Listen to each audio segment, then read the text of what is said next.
Good evening and welcome to the board's facilities and boundaries in Forest Knolls, Montgomery Knolls, and Pinecrest Elementary School boundary hearing. Tonight is the second night of 3 nights that we will set aside to hear from PTAs, municipalities, civic organizations, and interested individuals on the superintendent's recommended fiscal year FY 2021 capital budget and the FY 2021 through 2026 capital improvements program. If alternatives are passed during either of the board's work sessions, the board will hold a hearing on November 20th.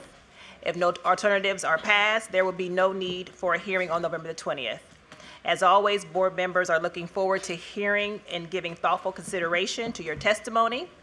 The board is scheduled to take final action on these matters on Tuesday, November the 26th at 5:30 p.m. The order of speakers is printed on the agenda, available on the table at the door. When a speaker begins, a green light will come on. 30 seconds prior to the expiration of your time, a yellow light will go on, accompanied by a beep. The red light and a buzzer will signal that the speaker's time has expired and the speaker is to not continue beyond this point. We have many community members who will be testifying this evening. We ask speakers to be respectful to all who have signed up to testify by adhering to your time limits and stopping your testimony at the sound of the beep. All speakers have been requested to provide their testimony in advance. And if you have not done so already, when you come to the podium, please give our staff right here to the right of the table your 20 copies. If you are scheduled to speak, I would ask that you move to the front so that the next person giving testimony, you can come to the podium afterwards. And this way we can expedite the hearing. So at this time, we will begin on our agenda, hearing from municipalities and elected officials. If Delegate Wilkins from the Maryland House of Delegation, District 20, could come to the podium to please give her testimony.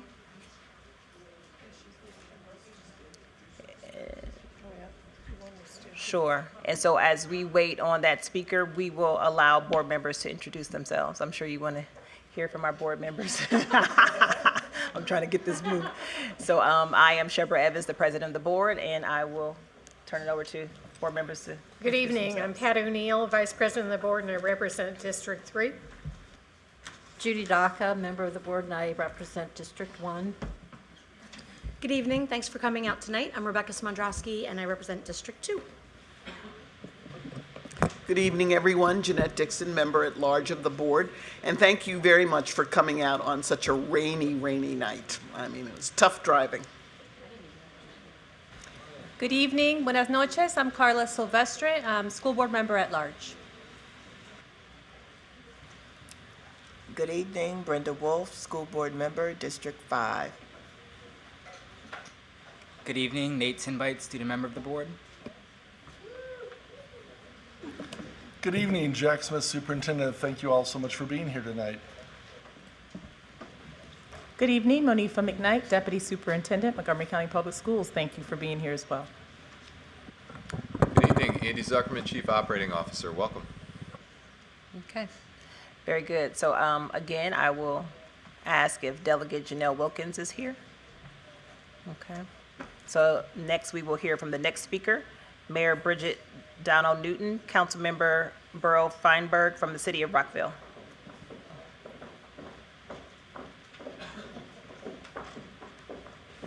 Congratulations, by the way.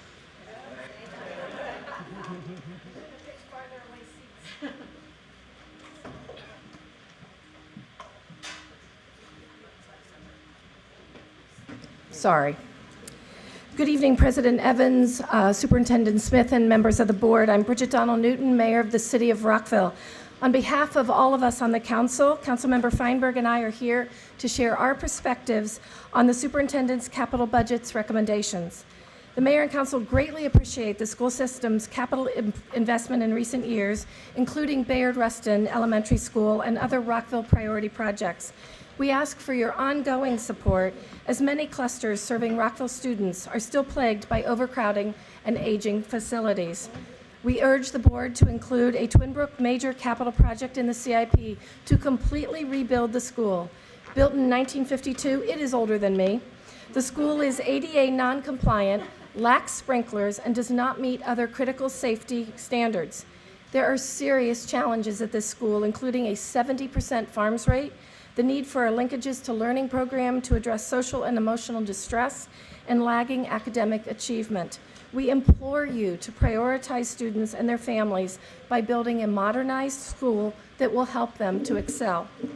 Richard Montgomery High School's seat deficit is projected to spiral to 587 seats in the 2025-2026 school year.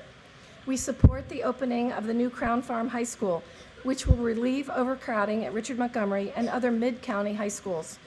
Without the Crown Project, the heart of Rockville and our town center will be in a development moratorium, as the excess enrollment would exceed the 120% capacity test. Rockville mirrors the county. Remember that, please. Since Richard Montgomery High School is growing at such a fast pace, it is imperative that MCPS opens the Crown Farm High School on schedule in September 2025. Even with opening then, Richard Montgomery High School has 6 portables, lacks sufficient classroom space, and desperately needs lab and classroom space for science and STEM education. How does the school system plan to address these urgent issues while the school community waits for the Crown Farm High School? While we're pleased that the superintendent recommended Wooten High School as a major capital project, completion in 2026 is much too late. Staff and students need urgent HVAC issues, roof leaks, and other structural problems need to be addressed. We urge MCPS to address the inadequate building footprint and front entrance parking lot configuration, which create unique site challenges. We have witnessed firsthand the dangerous conditions at dismissal when students, staff, and visitors are forced to walk between cars and school buses because the bus drop-off and pickup areas are not separated. Please begin the discussions with the school community to further refine the project scope and design and include MCC PTA cluster reps and the city. Please keep at the forefront the community's support for the 2015 RevX feasibility study site plan options that address the footprint, safety, and aging facility challenges. Good evening. I'm Councilmember Beryl L. Feinberg. We are thankful that the Maryvale Elementary School RevX construction is well underway, with co-location of the Carl Sandburg Learning Center and a suite dedicated to linkages to learning. Rockville strongly supports the superintendent's recommendation to build out the second-floor shell of the Carl Sandburg Learning Center. Building out the shell for the September 2020 opening will be less expensive and more efficient. The mayor and council are eager to partner with you on a Maryvale and Carl Sandburg project that will further benefit the school community. Please engage with us soon so that we can identify a project together to include in our FY21 budget. It is critical to the success of the city's Stone Street Corridor Plan and the 2 surrounding neighborhoods that MCPS relocate the MCPS Materials Management Facility on North Stone Street. In our Stone Street planning process, the community identified a vision for more neighborhood-friendly uses, including metro-accessible housing and neighborhood-scale businesses where the MCPS facility is currently located. The trailers across the street are an eyesore and detract from the neighborhood. At the behest of the community, we've updated our master plan to reflect these goals. Further, we agreed that the school system would be well served by a better location with modern and energy-efficient buildings. We are eager to work with you to find a solution that is in the best interest of both the city and county. The mayor and council support the planning work underway for the reopening of the Woodward High School. It will alleviate extreme overcrowding in the WJ cluster, which is currently under moratorium. We also support the superintendent's recommendation for a future Bethesda Chevy Chase WJ cluster elementary school, which would help relieve overcrowding at Farmland ES. The mayor and council also support the superintendent's FY21 construction for Gaithersburg Elementary School number 28 to open at the Kelly site in 2022. Thank you very much. I know. Well, okay. Thank you.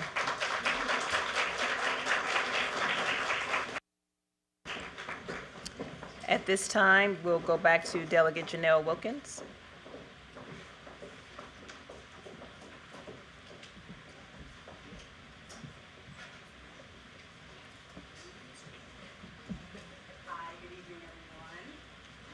Push your button. I should know that. Okay. Hi, good evening, everyone. For the record, I am Delegate Janelle Wilkins. I represent Legislative District 20 in the Maryland House of Delegates. Apologies for my tardiness. I was speaking at a school and just made it here. No problem. I am here to advocate for our District 20 schools. I certainly do not envy the position that you all are in with the tough decisions and the limited resources that you have to make those decisions.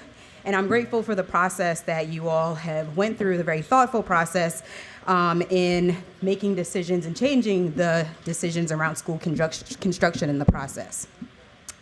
However, just a few months ago, I toured Eastern Middle School. It was originally built in 1951.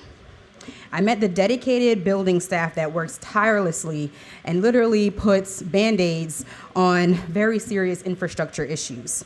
But they try to make sure that the school is spotless and that the students have the best possible building they can have. But these Band-Aids have reached their limit, and it's critical that Eastern receive the attention that it needs. Eastern is in need of a building that is designed for their 3 special programs and that communicates to students and families that they matter. Instead, they are faced with frequent sewage backups in multiple restrooms, inconsistency in the HVAC system, a dirt foundation that leads to ongoing pest challenges, including mice, cockroaches, and insects. I saw a few of those roaches in my visit personally, so I can attest to them. The lack of teacher workspace and crowded classrooms, and also classrooms with doors that do not effectively lock or lock people into the classrooms. The issues detailed above really impact the basic necessities of students and the staff at Eastern, and also their challenges that really are faced in a lot of District 20 schools.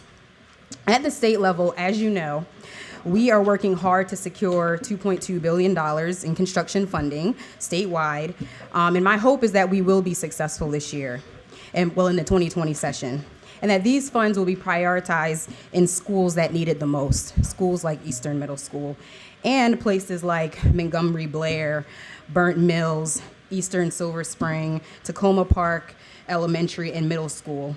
And we are glad that some of these schools are on the list for upcoming capital projects. Thank you for that. I also want to call to your attention Piney Branch Elementary School that has one of the smallest footprints in terms of physical space. A school that is not even big enough to have portables, but is dealing with an aging infrastructure and is just bursting at the seams. Very much want to ensure that schools like Piney Branch and the schools that I mentioned really have the support from our county to better serve students. So finally, I want to thank the District 20 principals and the principals and staff all across our county who are dedicated and doing what it takes to end the opportunity gap and to provide for all of our students and ensure a world-class education. We need to provide all of our principals and our staff with the tools and the facilities to most effectively do so. I want to thank you for all that you do and these tough decisions that you make, and once again, ask you to prioritize some of the schools, especially those in District 20 that are really in need of these capital improvement funds and dollars. Thank you so much. Thank you.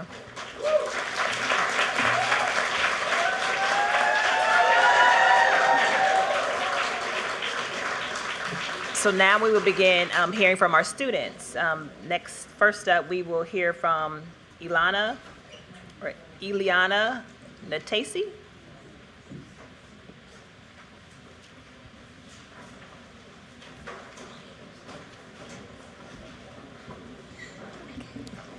Good evening. Thank you to the board and Dr. Smith for the opportunity to express the student concerns and requests that Woodward be built as a comprehensive high school that includes an auditorium, auxiliary gym, stadium, and field. My name is Eliana Nastasi.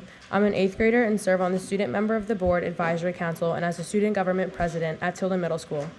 In addition to being involved in student government, sports have always been a big part of my life and have gotten me through difficult times. I enjoy math and science and participating in cross country, basketball, and soccer after school. Tilden currently has athletic facilities on site, which makes it possible for students like me to easily engage in both student government and athletic programs at my own school.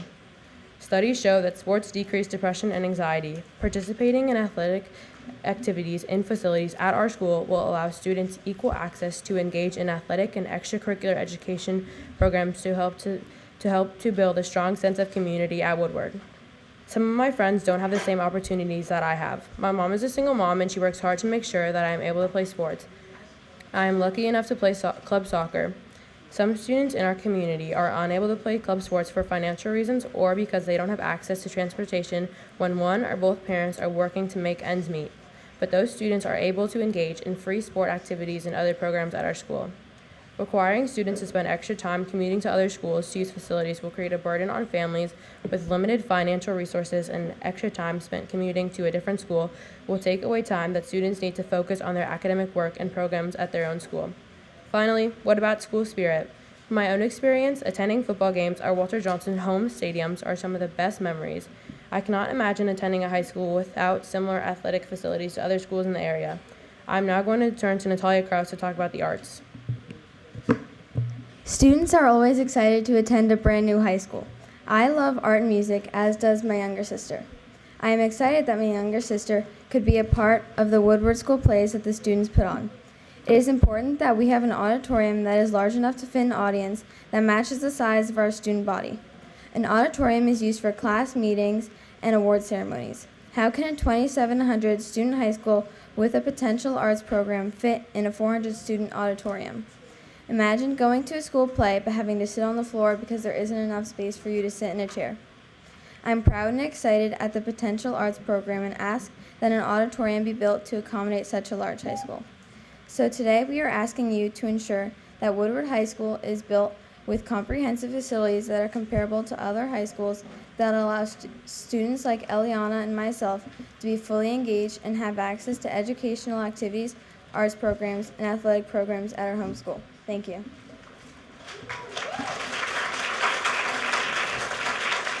Thank you.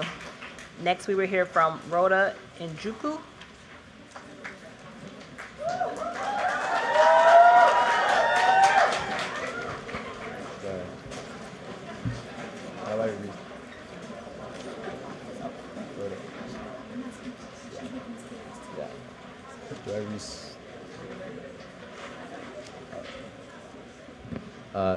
Hi, I'm Hank Breen and I'm filling in for Rhoda tonight.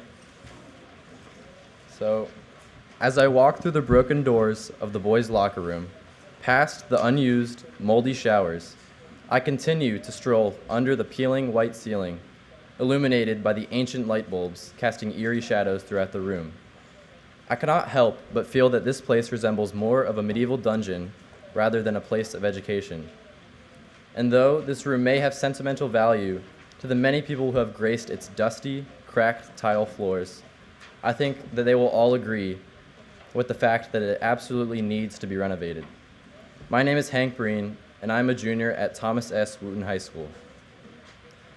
As a baseball player, I have a lot of equipment that has to be stored at school. Bats, gloves, helmets, among other things. And while I'm thankful that we do have a baseball team room to store this equipment, it is not nearly big enough to support an entire baseball team, junior varsity and varsity.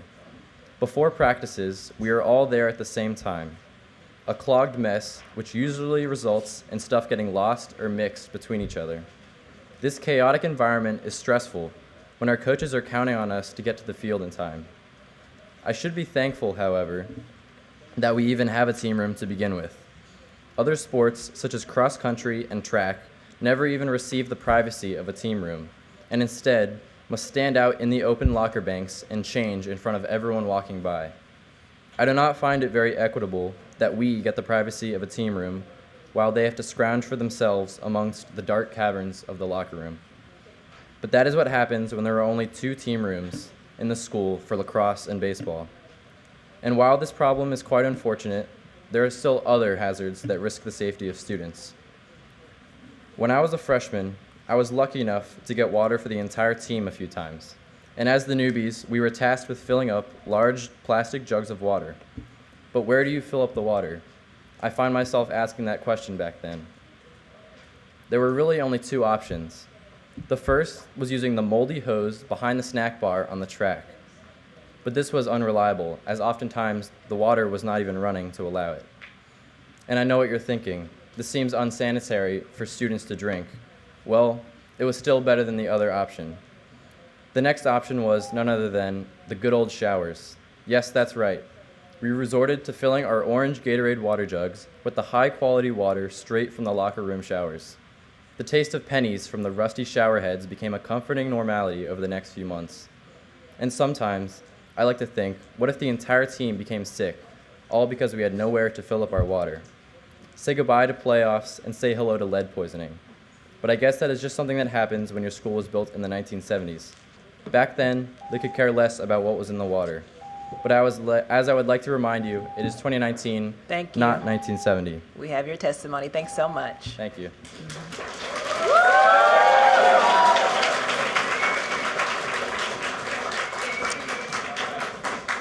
Next, we will hear from Misha Timonen.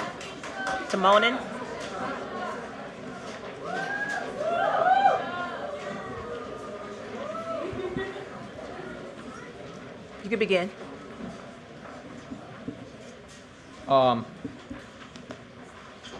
Ladies and gentlemen, members of the school board, my name is Mikhail Timonen, and I have spent my entire life in the Montgomery County School District. I'm a senior at Thomas S. Wooten High School, and I have enjoyed my time most being part of the community.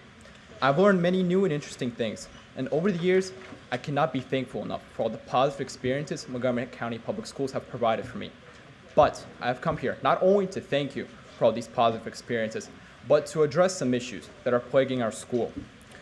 As you can see here, our school has problems with infrastructure.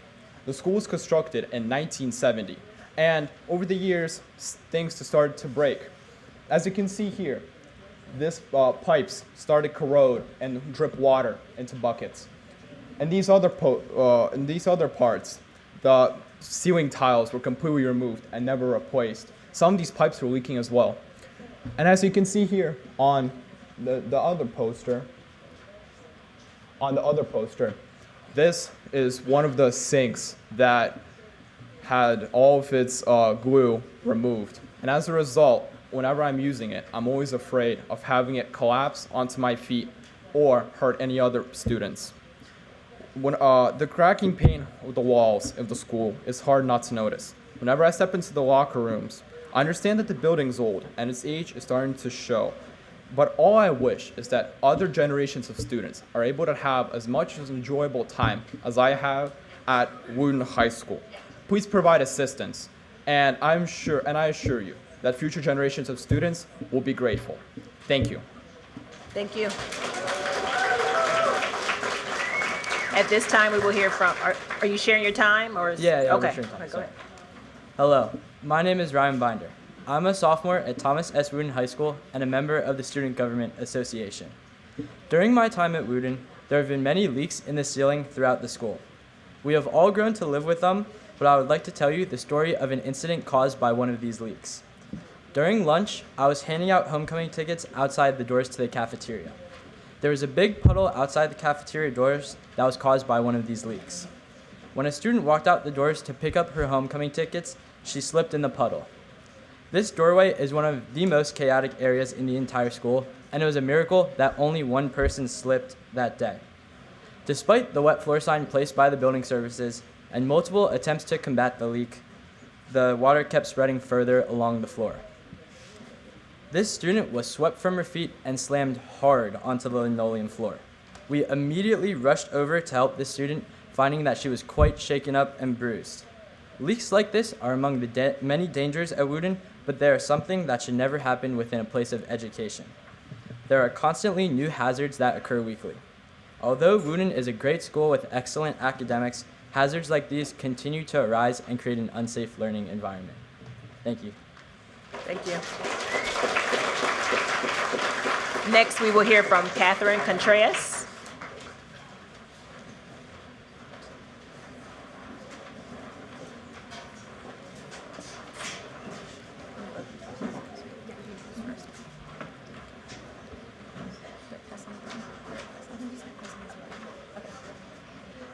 Good evening. My name is Monica Godnick, and I'm a senior representing Wooten High School. And my name is Katherine Contreras, and I'm a junior representing Thomas S. Wooten High School. Today, I'm back to advocate for infrastructure investments that I will illustrate through concrete and urgent needs. First, I want to highlight the urgency of improving our exterior traffic safety through a dedicated bus lane. We are the only high school in MCPS where buses share space with cars and pedestrians. Our main entrance area to the school is 55 feet from curb to curb, of which 30 feet is taken by the buses, and a car takes on average 18 feet of space. Can you imagine how chaotic this tight space is every morning and every afternoon? As you can see here in this image, students are walking into the school entrance while buses and cars are attempting to enter and leave. Additionally, students that park their vehicles in the nearby parking lot Rockshire are compelled to either walk through the main entrance, through a dirt path that cuts through the grass and onto the sidewalk. Ladies and gentlemen, this situation is clearly an accident waiting to happen. And even if an accident did happen, an ambulance wouldn't even be able to go into the area and help. If this situation is insecure for the average student, imagine what it would be like for students, teachers, or staffs that use wheelchairs, who already have an extra step to go by to school. Urgent action needs to be taken. The Autism and SCB, or School and Community-Based Program, both fulfill the needs of 26 students with special abilities. This is only a few of the 26 students in the program, but these are some of my best friends. Today I am here to be the voice of students who often don't get the opportunity to have a voice. Just because the students aren't able to express their voice like I am today, does not mean that they shouldn't have a say on issues that directly affects them. Last year, I was in my elective period and we had an unexpected fire drill. We had students from the SCB program in our class, and one of them happened to be in a wheelchair. When leaving the building, the wheelchair had to be pushed by multiple people through uneven grass to get a safe distance from the building. Typically, the SCB and Autism program know about practice fire drills beforehand, so they can leave a little bit earlier to get to their assigned fire drill route. This is their fire drill route. It consists of exiting the building, and instead of immediately going a safe distance from the building, they're forced to walk along the building through a parking lot into the football stadium, since this is the closest wheelchair accessible area. Luckily, we've only had practice fire drills, but what happens when we have a real fire? You're putting our students in harm's way by not providing a closer, safe, wheelchair accessible area. You're forcing our students to walk along a possibly burning building because of the lack of renovations done at Wooten. It hurts my heart seeing my best friends being put in harm's way, and it disappoints me greatly knowing that they wouldn't have to be put in harm's way or excluded if Wooten got the renovations it needs. Thank you. Thank you.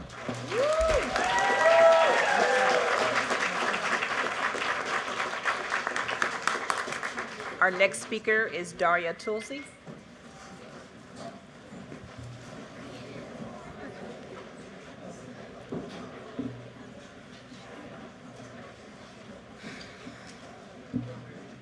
Go ahead. Hello, esteemed members of the board. My name is Daria Tulsi, and I'm the SGA president. And I'm Joey Panner. I am the SGA Vice President, and we are speaking on behalf of Eastern Middle School. Eastern Middle School was built in 1951, and our building has not been renovated since the 90s. That means there's been zero impactful improvements to our building's main structure in the entire 21st century. The hardworking students at Eastern deserve more. We shouldn't have to worry about avoiding an entire hallway of our school because one of the bathrooms is flooded once again as a result of our faulty sewage system. Or not have access to water all day because the only fountains you can get to produce a milky white water. We are missing class because of the hallway backups and the fact that we have to walk to the farthest corners of the school to even reach a working water fountain or bathroom. Eastern only has 4 girls' bathrooms and 4 boys' bathrooms, and this week alone, 2 of the most accessible bathrooms had sewage backups and were closed down. We were also promised 2 filtered water stations, yet currently we only have 1. In our entire school, there is only 1 water fountain which students actually feel comfortable using. Essentially, 1,000 students are sharing a single filtered water station. Students at Eastern have to work harder just to reach basic amenities like working bathrooms and water fountains. Our faulty sewage system is not just a problem in our bathrooms, it has spread throughout the building. Teachers have ceilings in their classrooms that leak onto their classroom materials. Students walk into locker rooms to find a ceiling completely open with water coming out of the pipes above. It is completely unsafe and unsanitary for children to be learning in a building where liquid is seeping out of the ceiling. Our building services team and teachers are working their hardest, but there's only so much they can do. We are children. We should be able to focus on getting the best education we can, not the state of our crumbling school. We understand how large the county is, but Eastern cannot be ignored anymore. As a county, MCPS stands behind the idea all is all. I ask, why isn't Eastern all? It is time that Eastern is equitably included and supported. School buildings that are newer are receiving major renovations and rebuilds before us. This is not fair. Our students don't want but need a new building. The next several student speakers are all from Eastern. Our peers will elaborate on a variety of difficulties that we are forced to deal with every day we go to school. We appreciate the measures that we have already put into a supplement of our students' daily learning. However, things like new desks and teacher chairs are cosmetic fixes that don't even scratch the surface of the integral flaws in our building's infrastructure. Eastern deserves more. We are standing up and we are not backing down. Thank you.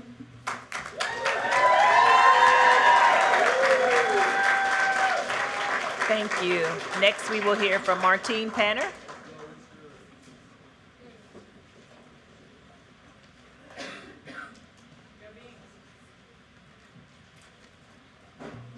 Hello, esteemed members of the board. My name is Martine Panner, and I'm an 8th grader at Eastern Middle School. And I am Isabella Shepard, and I am a 6th grader at Eastern. We would first like to thank you all for generously allowing us time to speak to you about our school. Eastern Middle School is responsible for over 1,000 young children's learning and growth, but the building has not had a renovation in over 20 years. And although our building service team works incredibly hard, the problems are now beyond their abilities. We need a rebuild. In our school, not only do we have subpar facilities, but our HVAC system is held together literally by duct tape. Every single year, the HVAC system wholly or partially floods, affecting our media center and several classrooms. 4 years ago, our school community worked tirelessly to raise money for new books, furniture, and resources for our school's media center. But our HVAC system flooded and destroyed thousands of dollars worth of materials. Teachers have to deal with dripping ceilings and water leakage along the walls in their classrooms. The pipes leak in the boys' locker room as well. The dysfunctional and run-down AC unit also causes extreme temperature fluctuations in our building. Our classrooms are either freezing or boiling. Students can't focus on learning when the temperatures of their classrooms change so drastically. I personally have had to walk out of lessons because of how distracted I was by the classroom temperatures. Why do we have to be set back by the building limitations of our school? Our daily education should not be defined by sitting in a cold cinder block room. We should be learning and growing instead. We need a rebuild for our school, not in a couple of years, but now. Our building is falling apart all around us, and you can do something to help. So please support us in meeting the needs of Eastern Middle School. Thank you. Thank you. Next, we will hear from Alba Cox. Okay. We'll go to the next speaker. Oh, come on.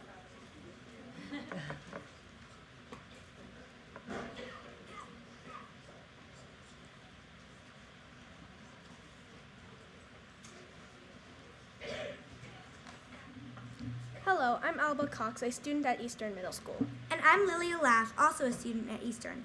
We are going to talk about two of Eastern's many problems. One of the biggest problems at Eastern Middle School is the aesthetic. Crumbling tiles and faulty steps are located throughout our school building. We also lack natural light. Quite a few of the classrooms have no windows. Teachers have even put up posters of sunny days in order to keep the impression that there is sunlight in the classroom. Most of the walls have cracks and are cold and dull. We are diverse and vibrant students who need fresh environments in which to learn. The floors are dirty and stained, and the lockers are falling apart. Many students didn't have working lockers for a long while at the beginning of the school year because so many of them were broken. We are very grateful for our new desks and chairs, but it is not enough. We need a new building that makes people want to be at our school, and we need it now. Thank you. Thank you.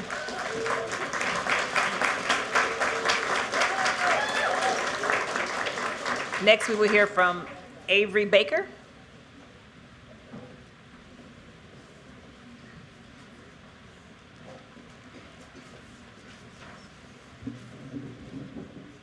Hello, everyone. My name is Avery Baker. And my name is Max Elons. We are both 6th graders at Eastern Middle School. And we are here to tell you why Eastern needs a rebuild. Not next year, as we have been slated on as we've been slated for on Superintendent Jack Smith's budget proposal, but this year. Here are a couple of problems that need to be solved. The first problem is the dirt foundation. Our dirt foundation is allowing bugs and other insects to easily come in and out of our school. Last year, our school building services team were looking for mold in the main gym due to a leak in the roof. Instead they found a termite infestation. Also, around the school, we are constantly finding cockroaches and mice. I have had cockroaches in my classroom that majorly disrupt our learning. Second, the space in the cafeteria cannot accommodate all of the students. 2 years ago, we had a significant number of new students enrolled.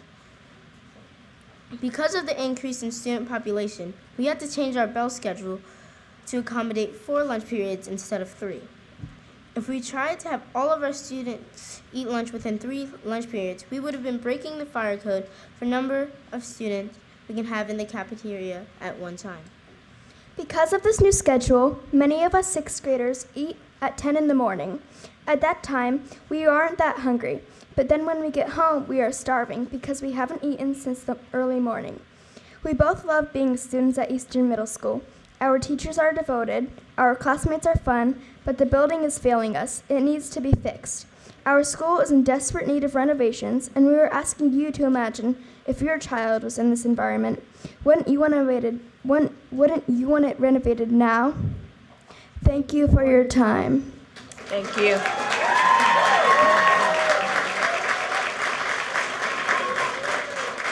Next, we will hear from Oben Nadisi.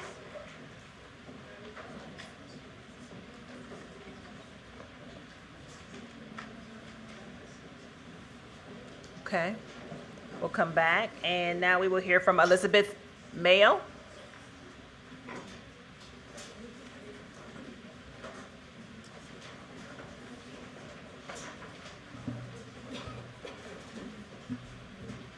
My name is Elizabeth Mayo. I'm a junior at Walter Johnson High School and play varsity soccer.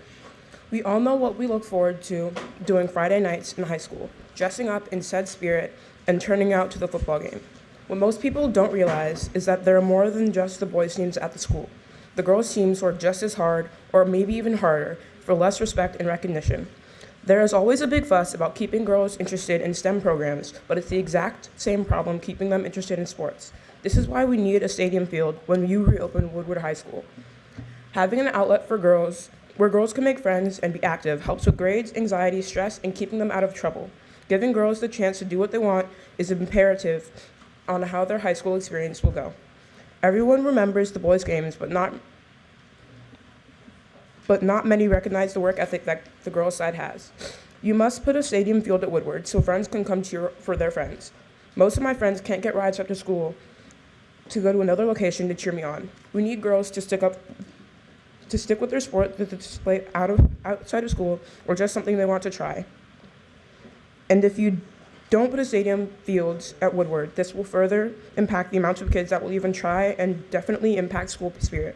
Depriving girls of that choice is as bad as giving them no outlet for their creativity. Please build Woodward as a comprehensive high school. We'll an auditorium, gymnasium, and stadium fields so that other girls like me have an opportunity to play sports for their school and at their school. Everyone deserves to play for their school with pride. Thank you for your time. You're welcome. Thank you. Before we move on to board questions, I'll just take another, I'll see if Oben Nadisi is here. Okay. So at this time, we will have board members to give questions, comments. We'll start at my far left with Ms. Silvestre.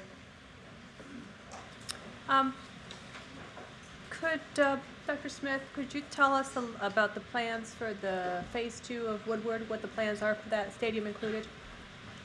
Sure, as we shared at the work sessions last week, that Woodward's first use will be as a holding school for Northwood, and phase 1 will be built. Phase 1 will be built for that purpose, and as Northwood is able to move back to their school, we'll be simultaneously building phase 2, which will include all of the amenities typically expected at a comprehensive high school. And that's what staff is working with the board on now as we look at putting that final resolution together. The funding for that, of course, would come when phase 2 comes, because what we wouldn't want to do is have other schools that we could do projects at now in the next 3 years not be able to get projects because we were holding that money as we anticipate phase 2. But I would have to say very respectfully, I have been in this business for 40 years and I've never seen a half-built high school. There will be a complete comprehensive high school there when Woodward opens again in 2025. Ms. Dixon? Thank you. Could we get just a little update about the water filling station? They said they have one at Eastern. What is the cost of those? She said over 1,000 students there. Do we know? What does it cost?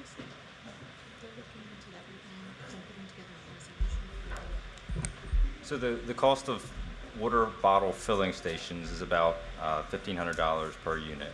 We are engaged with a group, both parents and administrators and teachers at Eastern, and that is one of the elements that was identified in our conversation. So we certainly will be pursuing adding additional water bottle filling stations, throughout this school year. Right, yeah.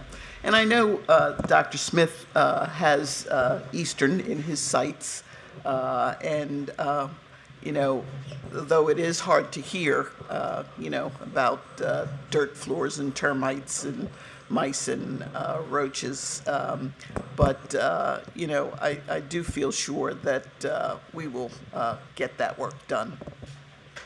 Dr. Smith? I would just like to say I've been to Eastern about 10 times in the last 4 years, and so I certainly am aware of it is one of many schools that need a lot of work in our system, and we will continue to do this work as quickly as we can do it. And if we do get an infusion of state dollars, as Delegate Wilkins referenced, we'll be able to accelerate a lot of this work. And of course, we live with the county government's guidelines, their spending affordability guidelines, and we're very much pushing the envelope this year in the amount of money we're asking for, and we think it has to happen. As I said at the board meeting the other night, if not now, when? Because things just get further backed up. So, but I certainly appreciate the folks. I've been to Wooten several times, spent half a day there last spring. I've been there 6 or 8 times, been to Walter Johnson a bunch of times. And so all the schools we've heard from, I've been to all of the schools in the county, every one of them multiple times. And there are a lot of great schools, tremendous education and learning, and there's a lot of need in facility. There just is. And so I completely understand what you're talking about when you share these. And I appreciate you coming tonight to share the different experiences that you have in your school buildings. Thank you. Mrs. Madraskey. So, a lot of it's already been touched on. I would ask if we could look into the sewage backup at Eastern that they referenced. Obviously, those are priority type of repairs and whatnot that should be done right away.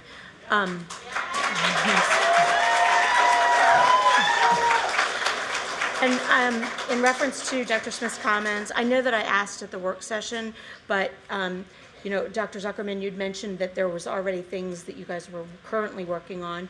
If we could get a list of the projects that have just recently been done and that you are expecting to do while we wait for that fabulous influx from the state dollars that we're absolutely going to secure, that would be great. That's DACA. Oh, I was just going to mention the sewage problem at Eastern, and just to let you know that I think all of us have been to Eastern, and we know that it's very serious. I know I was there, I guess it was the spring because it was snowing a little bit.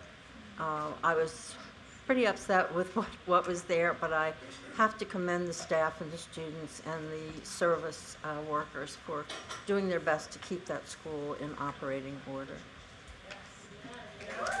Mrs. ONeill. Yes. So we have a large number of Wooten advocates here this evening, and when we had the work session the other day, I asked, because we had heard testimony last year about the bathrooms, the restrooms at Wooten, and in this recommendation from the superintendent increases the amount for restroom renovation across the district, but Mr. Adams, you mentioned that you would be doing some work at Wooten to enhance the student experience prior to the major capital improvement. And just so everyone who's here tonight is aware, how much money is in the superintendent's recommendation for the major capital renovation at Wooten?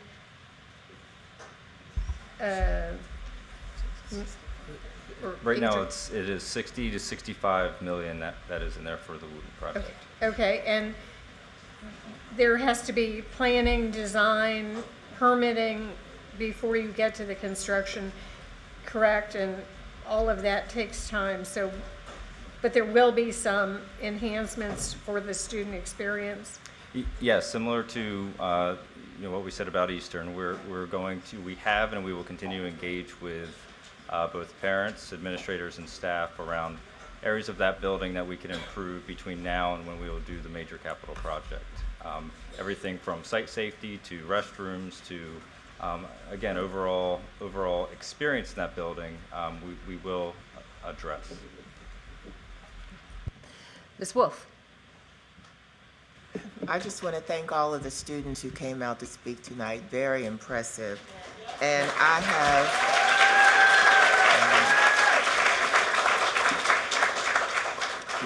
much of what I have on my list has already been said, but I do have one question. I wondered if we could get a review of the wheelchair access for departing the building. I believe Katherine and Monica talked about it. I'm a little bit concerned about that. Okay. Thank you. Mr. Tinbite. No questions for me, but I did want to say thank you all to the students who testified. You guys were very articulate and sounded great. And to all the students that are here, I wanted to say thank you as well. You all deserve another round of applause for coming as well.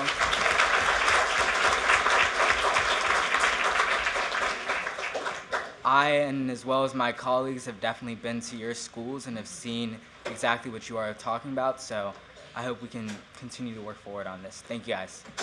Sure. Thank you. At this time, we will move to the next portion on our agenda where we will hear from cluster coordinators. And I just wanted to say, I do not like cutting people off. I do not. You spend a lot of time putting your testimony together. So this next portion of our testimony, you will have 5 minutes. And when you see that red light, if you can find a stopping point, that would be great. Otherwise, I am going to cut you off.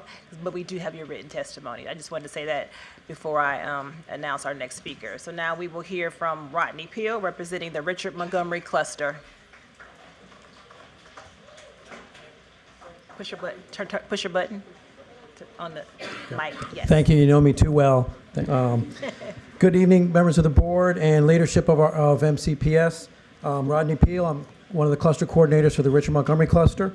We saw the county council agreed this week with the Metropolitan Washington Council of Governments to increase the regional housing targets by another 10,000 housing units in Montgomery County by 2030.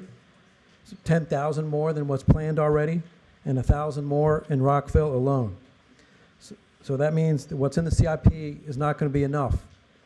So we need more projects in the pipeline, and we need the approved projects to be completed on time or even early. Richard Montgomery High School is already more than 250 students over capacity, and the numbers keep going up. By the time my daughter's a senior, the school will have nearly 600 students too many for its size. Most other schools with that many students already have additions in the works. We still think an addition is a good option. We're also in support of the new high school in Crown Farm. The CIP includes a major project or addition for 7 other high schools, but for our cluster, we have new high schools at Crown that will likely lead to some challenging boundary determinations complicated by the elementary and middle school articulation pathways. And Crown doesn't solve the overcapacity problem for Richard Montgomery for the next 7 or more years that we know it'll take to get it built and populated. And a new school doesn't even guarantee the capacity will be within the expectations established by MCPS and the state. We have a new elementary school in our cluster. Thanks very much. But half of our other elementary schools are still over capacity. But thank you for getting Bayard Rustin built to serve 740 students and not a moment too soon. They already have more than 700 in their first year with a full cohort of grades. And we're glad the new school wasn't built with a shell and a capacity just for 602, which was what was planned as recently as 2017. For housing targets, the council also agreed that 75% of the new homes should be affordable for low and middle income families. It's urgent that we do more countywide to improve our facilities that serve a disproportionate number of socioeconomically disadvantaged students and families. In our cluster, that means we need to prioritize more capital funds for Twinbrook Elementary School, just as we do for operating funds. The KFIs don't lie. Twinbrook needs work, and Twinbrook is a Title I school. It should be prioritized because a better school facility improves education and health outcomes, raises the community socioeconomic status, attracts more experienced faculty, and reduces achievement gaps. In the meantime, Twinbrook would like more relocatable classrooms. The teachers are meeting with students in hallways because there isn't enough room for their offices, and the school is also interested in implementing linkages to learning, and they need the space. Twinbrook was also the only facility out of, I think, more than 200 to earn a red dot for fire protection element, which evaluates factors such as sprinklers, fire alarms, and emergency power systems. And Twinbrook is also not ADA compliant, getting dinged for both interior and exterior areas and access. And those of you in this building know the importance of having a good working elevator. There's a line item in the CIP for ADA compliance and another for fire safety upgrades, so we want a commitment that those funds can be used to help modernize Twinbrook. We also have some growing KFI concerns about the condition at Bell, but thanks to the new elementary school, at least Bell is not way over capacity anymore.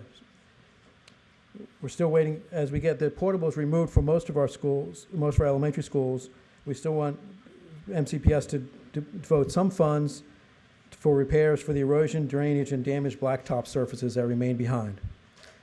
The council also wants 75% of growth to be in activity centers or near high-capacity transit. So again, that means Rockville. So when please consult and coordinate with the city of Rockville when evaluating the density, capacity, and projects, and when forecasting growth in our cluster. We know MCPS doesn't have the money to construct new school space all at once, even with that potential influx of cash from the state.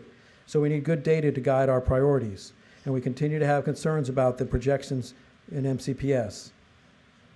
The projections made in 2015 for this school year were actually more accurate than the projections made in 2016, 17, or 18.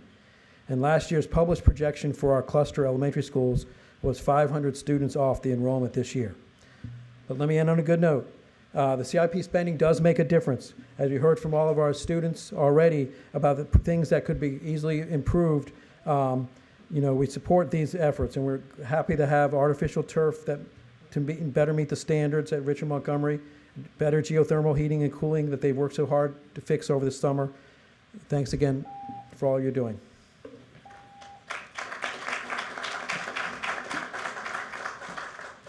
Thank you. At this time, we will hear from Harold Carroll Fisher from the Rockville Cluster. Heather Carroll Fisher. We will come back to her, and now we will see if Adam Lee from the Winston Churchill Cluster is available. Good evening. My name is Adam Lee. On behalf of the Churchill Cluster, we want to thank to the Board of Ed members and Superintendent and the staff for your continuous support about this capital budget that keep critical plan project can keep going in the Churchill Cluster and for the whole county. 3/4 of our 8 school has the benefits of the revitalization in the past 10 years. Thank you for that. We as a cluster appreciate the funding previously provided to those 6 schools for the infrastructure that impact our 7,000 students. First, for the Potomac Elementary School now. So Potomac is at the holding facility right now. We understand that this school, the revitalization will be on schedule to be completed in April 2020. The school is looking forward to move back to the new building over the summer instead of the spring. However, the student parents and the school, they would like to request that the school-wide spring events, including their commencement and graduation and promotion ceremony, to be taking place in the new building. We hope that such requests can be going through the Division of Construction, and then they can work with the principal, Dr. Early, to make that happen.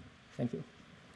And then for the Winston Churchill High School, we appreciate the board continues to evaluate the student enrollment at the Winston Churchill High School.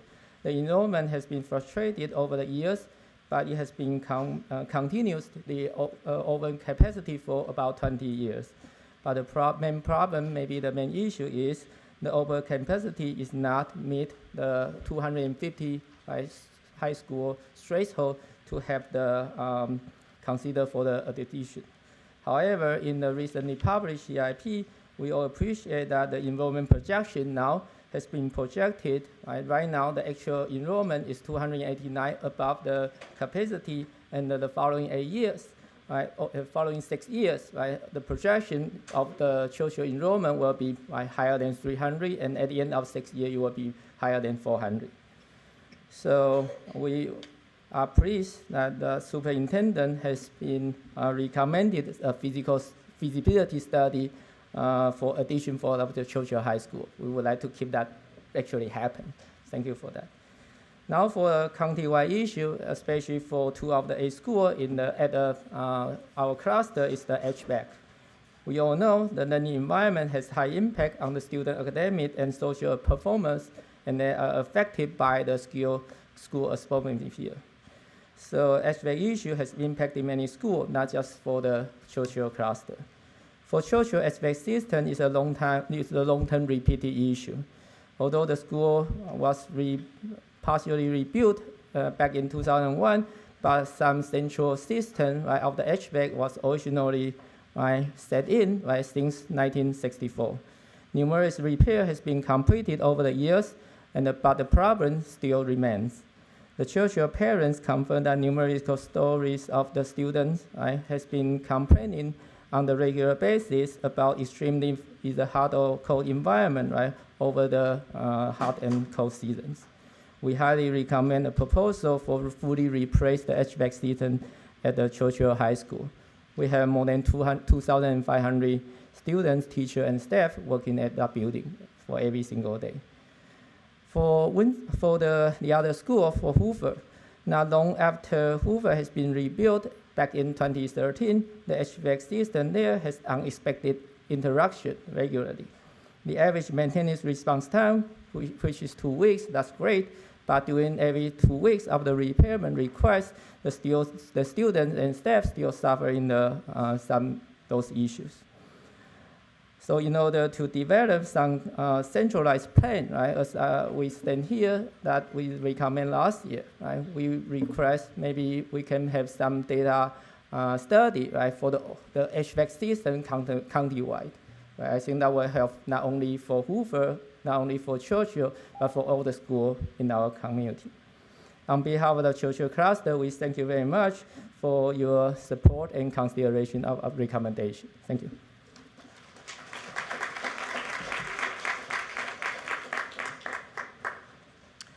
Thank you. So at this time, we will hear from John Hewley.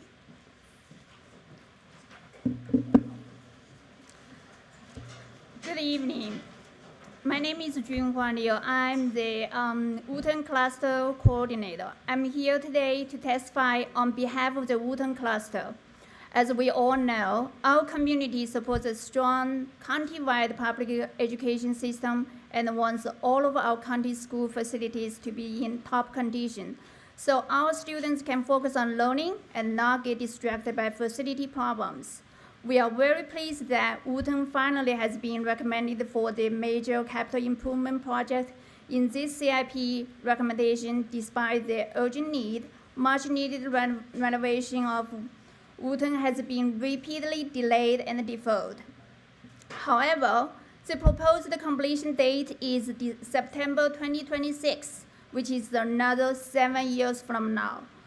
While our community looks forward to engage with the design phase for the major capital project, We are very concerned with the existing poor condition at Wooten, where more than 3,000 students will spend all of the high school years. For some of the students from Dufay, they were displaced twice during the time at MCPS. Maintaining the infrastructure at Wooten is a daily struggle. We thank the administration and building services for the amazing work keeping the students safe and comfortable so they can focus on learning. The infrastructure at Wooten has been failing for years since the building is 50 years old. The aged piping system is rusty and leaking, requiring buckets to catch the leaking water. One of the many areas Wooten students try to avoid by all means are bathrooms. The bathrooms are dirty and worn down with the broken doors and sinks. Many Wooten students would not go to the bathrooms at school, including my own 2 kids.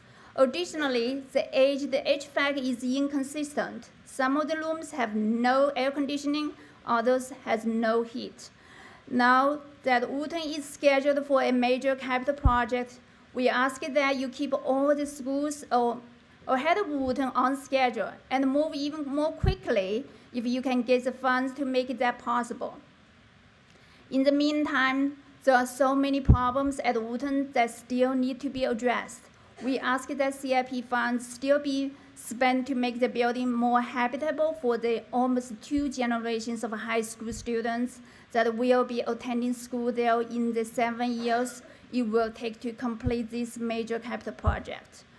We thank MCPS for conducting an independent ADA assessment in October 2018. The assessment report identified 380 items, which covers the stadium, sidewalk connectivity with the city of Rockville, the current school driveway, several external staircases, and the restroom in the school footprint. We feel it's important for MCPS to address those issues as soon as possible. Many of these ADA issues should not wait for the major capital project to be addressed. Wooten is not the only school in our cluster that needs to be renovated. Another Wooten cluster school that's in need of a major capital project is Cold Spring Elementary School. Cold Spring was built with an open classroom concept from the 1970s without the floor-to-ceiling walls. The school does not have any safe hallways or rooms for students and staff to congregate in during severe weather or other emergencies such as active shooter. We hope that will not never happen. We recommend an examination of this issue. We are pleased that Dufay will have the new classroom additions and facility upgrades completed in 2022. Please make sure this stays on track. Thank you for your time this evening. Thank you.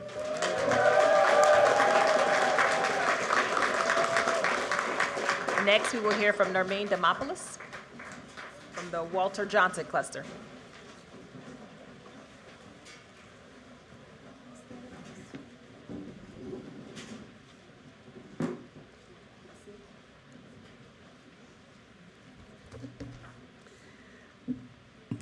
Good evening, President Evans, members of the board, and Dr. Smith. Thank you, Dr. Smith, for your commitment this evening to build Woodward as a comprehensive high school. We are equally committed to helping you secure funding, not just from Annapolis, but from Rockville. We also want to say we appreciate the hard work of your staff, especially the Division of Facilities Management and Division of Capital Planning. And given the amount of work on their plates, we encourage you to give them more resources. Let me summarize our 6 main requests, which are outlined in more detail in our written testimony. First, we request the approval of the joint elementary school for WJ and BCC clusters. We thank the superintendent for recognizing the need for at least 1 elementary school in the area. While we continue to believe that development will soon necessitate a new elementary school in each the WJ and BCC clusters, we support the recommendation to fund a joint elementary school in this CIP. We understand a new site selection process will occur, but we reiterate our support for Grosvenor Center as a potential site for the new school. The site was the overwhelming preference of the WJ Site Selection Committee last year. We also thank MCPS for agreeing to remove 4 local parks from consideration and urge you to also remove Air Lawn Center as it houses the YMCA, which provides critical child care and support to families in our community, including those in need. Second, please keep Phase 1 of Woodward on schedule, and please include the WJ and DCC clusters in the design of Phase 2, so that Woodward is built as a comprehensive high school with the same facilities as every other high school within MCPS. As we always have, we continue to support the use of Woodward as a holding school for our friends and neighbors at Northwood. And as will be requested by my fellow cluster coordinator at Northwood, we ask that Phase 2 remain on schedule. As you've heard from students earlier tonight, children can love art and they can love sports. High school is a time for children such as Callie here to experience both. Woodward could be her high school. She loves soccer, she loves music and art. She doesn't know what she wants to be when she grows up, but she should have the opportunity to explore both at her high school. So thank you for that commitment tonight.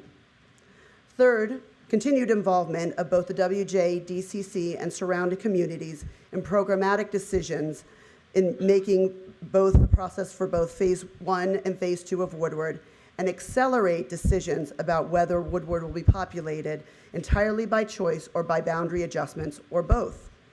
You have always said, and we've always agreed, Woodward is a regional and potentially countywide solution to overcrowding.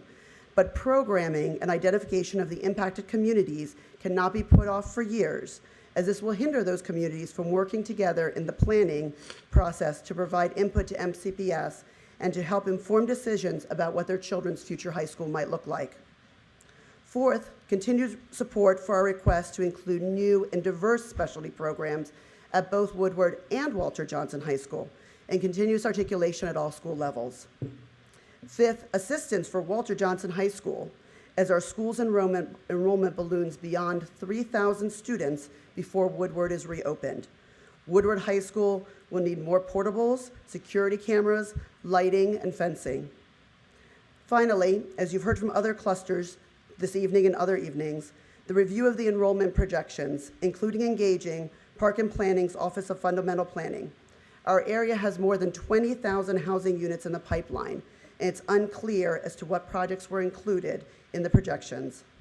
Under the old MCPS methodology in 2017 and 2018, the WJ cluster's enrollment was underestimated by approximately 50 students. In comparison, under the new methodology, last year the WJ cluster was underestimated by more than 430 students. That is actual enrollment compared to 1 year's projections. Off by 130, that's a huge difference in more than half an elementary school. We respectfully request that the board direct the Division of Capital Planning to review and recalculate the 2020 long-range numbers with the Office of Functional Planning and share the data with the WJ community. Every capital and non-capital solution the board is considering, not just for our cluster, but for all clusters, relies on accurate data. 4 years ago, the WJ cluster took a leap of faith when we asked to reopen Woodward, keeping our neighborhoods in WJ or Woodward. We envisioned a new high school that is excellent, diverse, dynamic, appropriately sized, a cutting-edge 21st century school. We still envision that. On behalf of the nearly 10,000 students in the WJ cluster, we thank you. Thank you.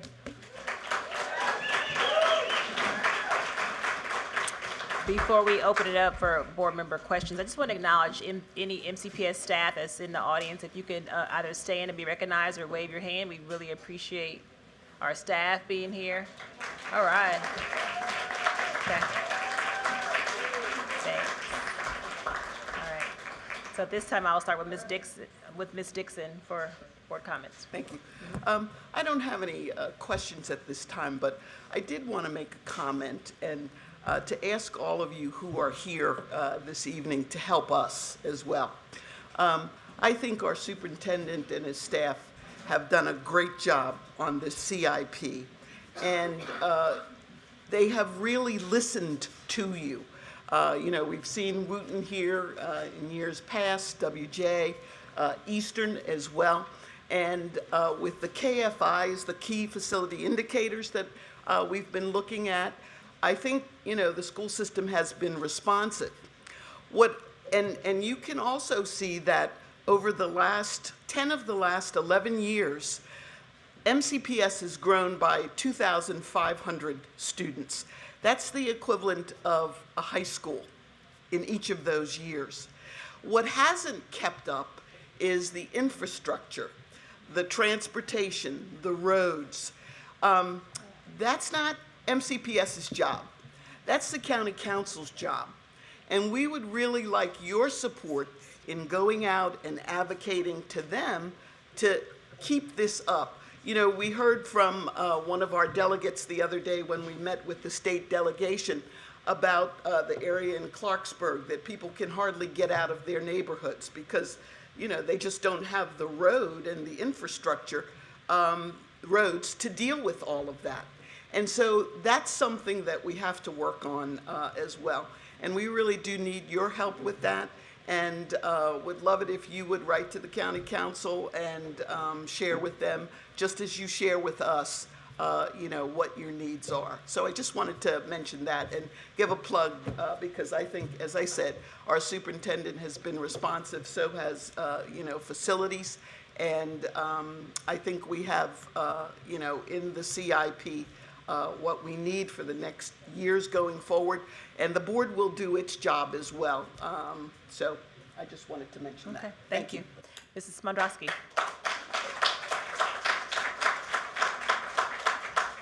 So I too will second Ms. Dixon's comments. I've been very happy with the CIP this year. We can never afford to do everything that we want to, but I feel like it's a very good example of good usage of our dollars that we do have. Hopefully we can continue to keep everything on track, and the county council will help us with that. In reference to one of the comments, I really do, and along these lines, I really do hope that we will continue to work as closely as possible with our municipalities and the planning board on growth.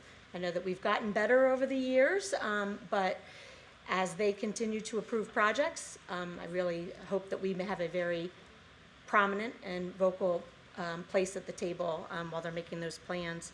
And also kind of along those lines, with Twin Brook, I know we've continued to make improvements while we wait for them to be able to have a redo or a good remodel. And I just wanted to throw in a reminder that I had mentioned at one of our things about working with the city, possibly working with the city to provide a linkages to learning center there. I don't know if that's something that would have to be looked at for the next CIP, but I know that they could really use that facility. So I think that's everything. Thanks. Thank you. Dr. Daka? I don't have anything to add. Thank you. Mrs. ONeill?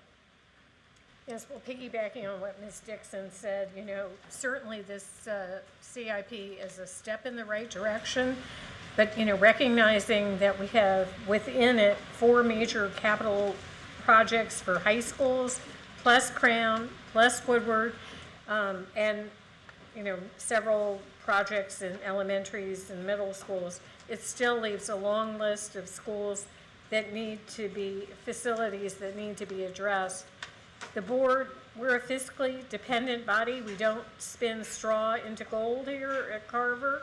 And so all of this is contingent upon money, both from Montgomery County Council and County Executive and from the state. So I urge you to help us make sure that we get the funds we need. The state rolled out a plan yesterday for additional statewide money. And every penny that we can get here in Montgomery County is sorely needed, but over 75% of the money is from county money. And so I urge you to help us down the street at the county council. Thank you. Ms. Wolf? No comment. Mr. Tinbite? No questions for me, but I didn't want to second Ms. Dixon's comments and thank all the cluster representatives for speaking. Okay, thank you. So now we will continue on hearing from our cluster. Oh, Ms. Silvestre, of course, absolutely. Could we get an update on the HVAC systems at Churchill? All right. So now we will continue on. We will hear next from Adam Lee from the Blair cluster. Double duty. Please accept my second appearance to be here tonight. I do have 2 children studying in 2 different clusters. So now I'm talking for the DCC.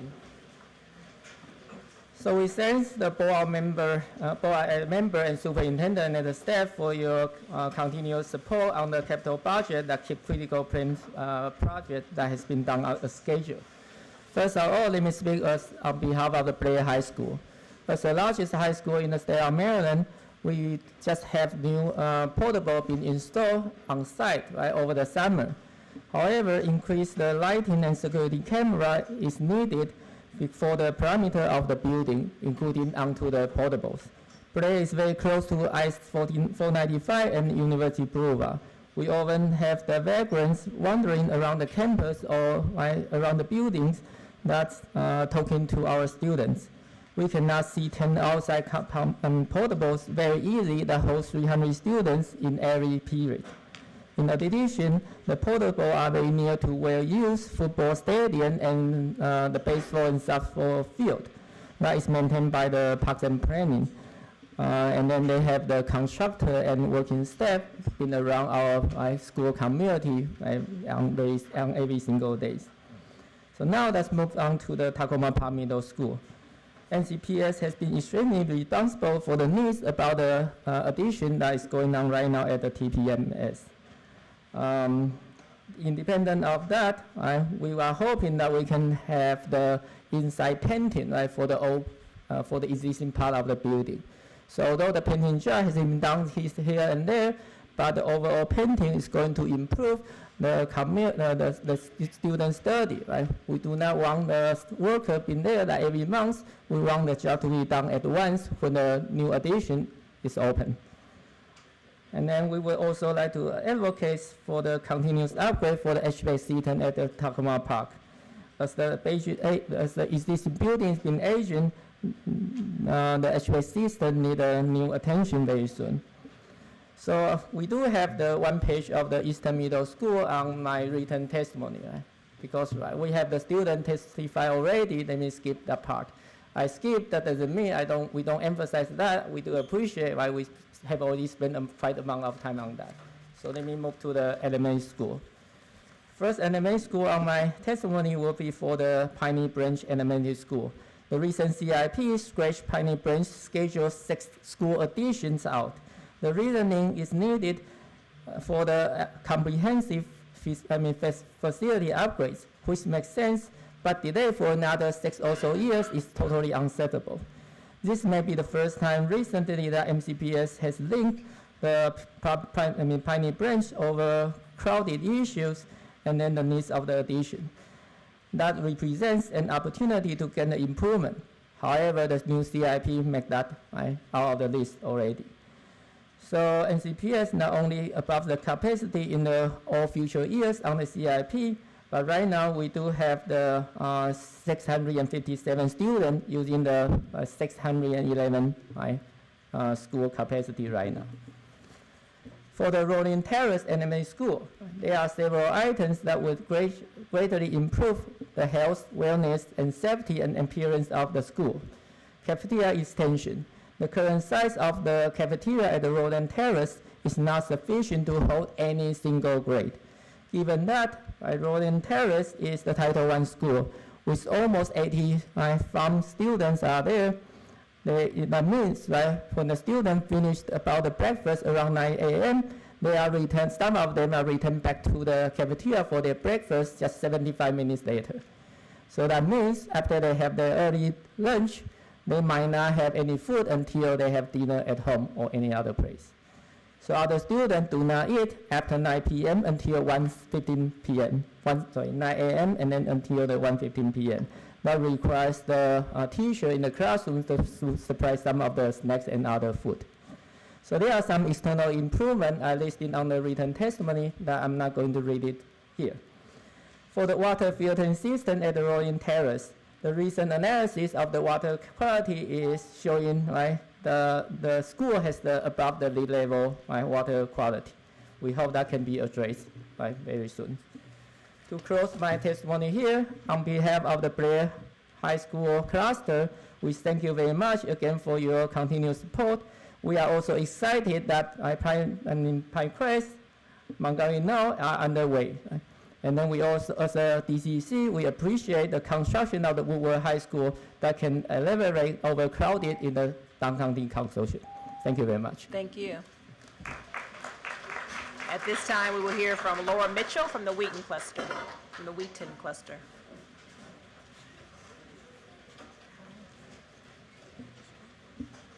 Good evening. Thank you for hearing from all of us tonight. I know that you have a very difficult job, work tirelessly and sometimes thanklessly, so I will say thank you. We do appreciate all that you do, and we do appreciate, as we've heard earlier, the continuation of replacing those water fountains with filtered water stations and throughout the county. That's much appreciated, as well as in the DCC. And the completion of Northwood and Woodward projects that to help alleviate the capacity issues that we have in the DCC is critical as well.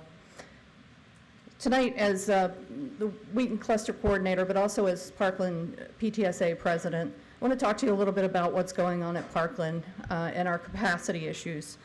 I almost feel bad talking about our capacity issues when I hear about some of the issues that other schools like Eastern have, but we do have issues that need to be addressed, and they have significant consequences as well. We need lost my train of thought there for a second. We have been slated for the last 3 years for expansion. It's been put off for 2 years. Each year it's been put off for 1 year, and we really need that. This year our incoming 6th grade class was over 400 students. Our capacity is 948 for the school. It's had some very significant impacts. Our enrollment, the 2020 CIP projected that our enrollment would be 1,099. It's actually 1,142. So we continue, as well as many others have said, to have concerns about the new methodology for our projections. I just don't think that they're accurate, and it raises great concern when we're relying on those to determine which projects happen when, and the students suffer the consequences when we're wrong. We are 194 over capacity versus the 151 that was predicted, and next year is predicted to exceed our capacity by 209. That's the prediction. If we're off again, it could be 250. So that's pretty significant. What does that look like for our staff and our students, as it does in our school and many other schools? I've been in the school quite a bit with book fair and some other activities that are happening in the last few weeks, and I've witnessed firsthand that in our cafeteria, with our incoming staff, our incoming 6th grade class being over 400, the class is too large to just have 6th grade lunch. So we no longer have 6th grade, 7th grade, 8th grade lunch. We have A, B, and C lunch. We have 6th graders who are coming into a magnet school from all over the county, trying to make new friends, don't know anybody, and they're eating lunch with 8th graders. So they're losing that opportunity to make those connections. And lunchtime, we don't have recess anymore in middle school, so lunchtime is when you get to make those connections and socialize. And that's having an impact on them, and we're seeing it in some behavior issues and some depression issues, some mental health challenges the students are having just trying to adjust because they don't know anybody and they can't make those connections. They don't feel that belonging. So that's a challenge. Our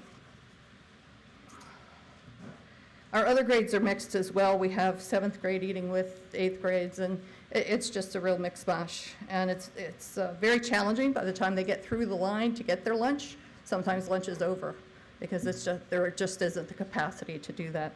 And that cafeteria expansion is part of our plan. The curriculum restrictions, about half of our science classes miss out on important experiential learning that one would expect to see at a Montgomery County magnet school, because we don't have science classrooms that have sinks and benches and emergency eye wash stations and the types of facilities that allow them to do the science experiments. So we're in an aerospace and technology school that can't do science experiments because we don't have the classrooms for it. Part of our expansion is 6 new science classrooms, so we really need that. Their physical education is also impacted by the capacity issues. We have 5 PE classes every period, and we have 1 small gym. So if it's inclement weather, we're stuck with lots of kids in the gym, and it's not safe. Our Parkland staff, about half of them are working off of carts and don't have classrooms. All of our workspaces that they previously had are now classrooms. So they're doing their grading and trying to write lesson plans in the media center, where they're also holding classes because we don't have other classrooms to put people in. It's a safety issue. Kids are in the halls. There's so many in one small space like that. If we could disperse them some, we have kids falling down steps because they're overcrowding. Thank you. Thank you. Next, we will hear from Laura Stewart, representing the Einstein Cluster. Good evening, President Evans, Vice President ONeill, Dr. Smith, and board members. I'm here today to speak for the Einstein Cluster. Please see the second page of written testimony for a complete list of needs. Today I'll highlight recurring issues and broader themes. We are excited to be included in the Woodward High School planning, and we are anxiously waiting to see how Woodward High School will be populated. What gives Einstein its unique character is an intersection of strong art offerings and the IB program. Considering that Kennedy is receiving the DCC Magnet IB program, and now Woodward is being considered as an arts magnet, we ask that you just leave some space for Einstein to continue to thrive. Please consider building Woodward with an auditorium and dance space so that Northwood can continue to have their arts program, and so that DCC students will be assured that they'll have access to a fully functioning high school if they are redistricted. I am very excited to be a new Einstein High School parent, and I have been impressed with Dr. Handy. She was surprised at the lack of Promethean boards in over 20 classrooms. It was my impression that all our high schools had been outfitted with this necessary technology. Are there other high schools missing standard technology? I would like to request a technology inventory for the entire county. Einstein High School does not have a foundation to fill in the holes, like Dr. Handy's previous high school. I guess I have another thing to do to add onto my long to-do list. Sligo Middle School is starting to show its age. Built in the early 50s and renovated in 1991, schools in this category often need additional maintenance. So I would encourage a tiered schedule so that schools like Sligo Middle School don't deteriorate at a quickened pace. Sligo has to last at least 10 more years and probably more. Unlike a late middle-aged person looking at entering their elderly years, some regular maintenance now might extend the life and health of the building. For the third year in a row, Sligo Middle School asks that the request for 6 HD cameras that would be installed to fill in blind spots. Newport Middle School has, again, for the third year, asked for new paint that they haven't been painted since they opened in 2002. And Oakland Terrace Elementary School requests for the third year, see a pattern here? Repairs to heavily used walking path and their blacktop that had housed temporary buildings. Much like the camera issue at Sligo, they were contacted but never had the follow-through. Highland Elementary School has the same kind of aging issues as Sligo. They were built in 1950 and renovated in '89. They're having plumbing issues and would like an assessment. Flora Singer is thrilled to have that wonderful play space for their kids. They thank you and the County Council for making this a reality. All of our schools need water bottle filling stations. PTAs continue to fund them, but not all PTAs are equipped to do so. This is not only an equity issue, but a health and sustainability issue. I saved Woodland Elementary School for last. They applaud the decision to put Woodland in the major capital projects program with the completion date of 2023. Dr. Smith and staff, thank you for taking this important step. It will help us with upcoming capacity issues due to current and proposed building projects happening nearby in Silver Spring, including the proposed 2,000 units at the Forest Glen Metro Station. Woodland Elementary School, built in the 40s and renovated in the 70s, is truly at the end of its life cycle. The community is excited to finally have the chance to solve the dangerous situation having no bus loop at a school tucked into a neighborhood with narrow streets. We do have a request from Woodland, though, which seems to be a theme throughout this year's testimony. Please make sure that kids that are there for the next few years have an adequate environment in which they can learn. They need working bathrooms, water fountains, and a clean facility. The building managers need support because they are often reacting to sudden issues that come up in an old building. I know that MCPS doesn't want to put in lots of resources into a building that will be torn down, but maybe there could be some balance in this regard. The last issue regarding DCC as a whole is that we want to make sure that the upcoming boundary assessment has the best data possible, so there will be confidence in upcoming recommendations. MGT's one-year accuracy was significantly lower than previous years. I realize there are multiple reasons for this, but we hope MCPS will continue to refine these numbers and look closely at generation rates over time. We look forward to having a significant presence in Annapolis and Rockville, fighting for the Build to Learn Act, to make sure you have the resources needed to provide an excellent learning environment for all our kids. And if you get that money, think about Eastern. Thank you.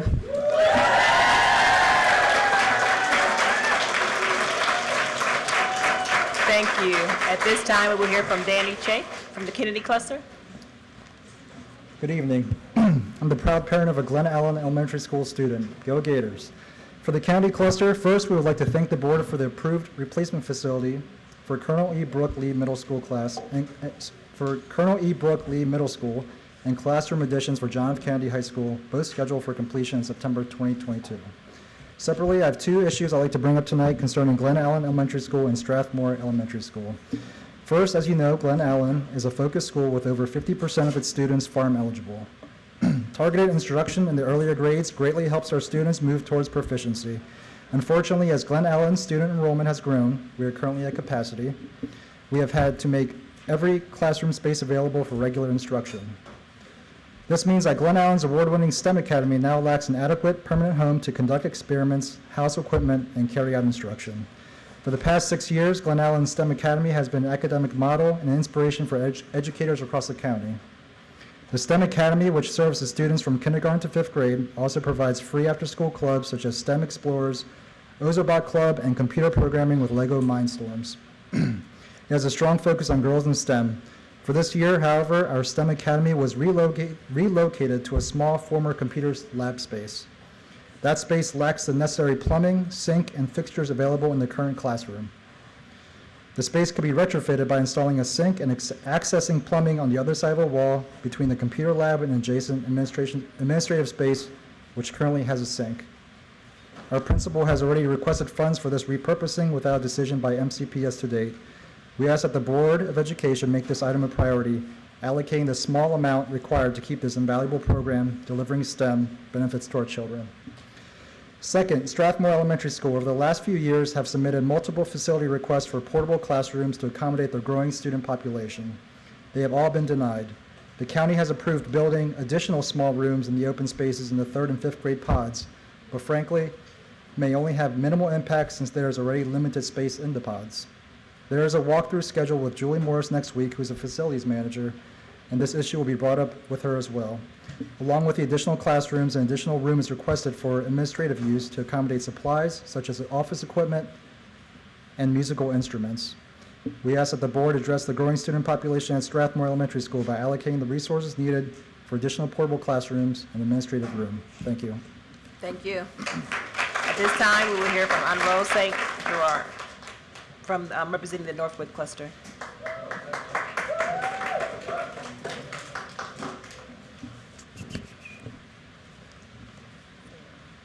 Thank you all. My name is Honorable St. Gerard, and I am one of the 3 cluster coordinators for Northwood.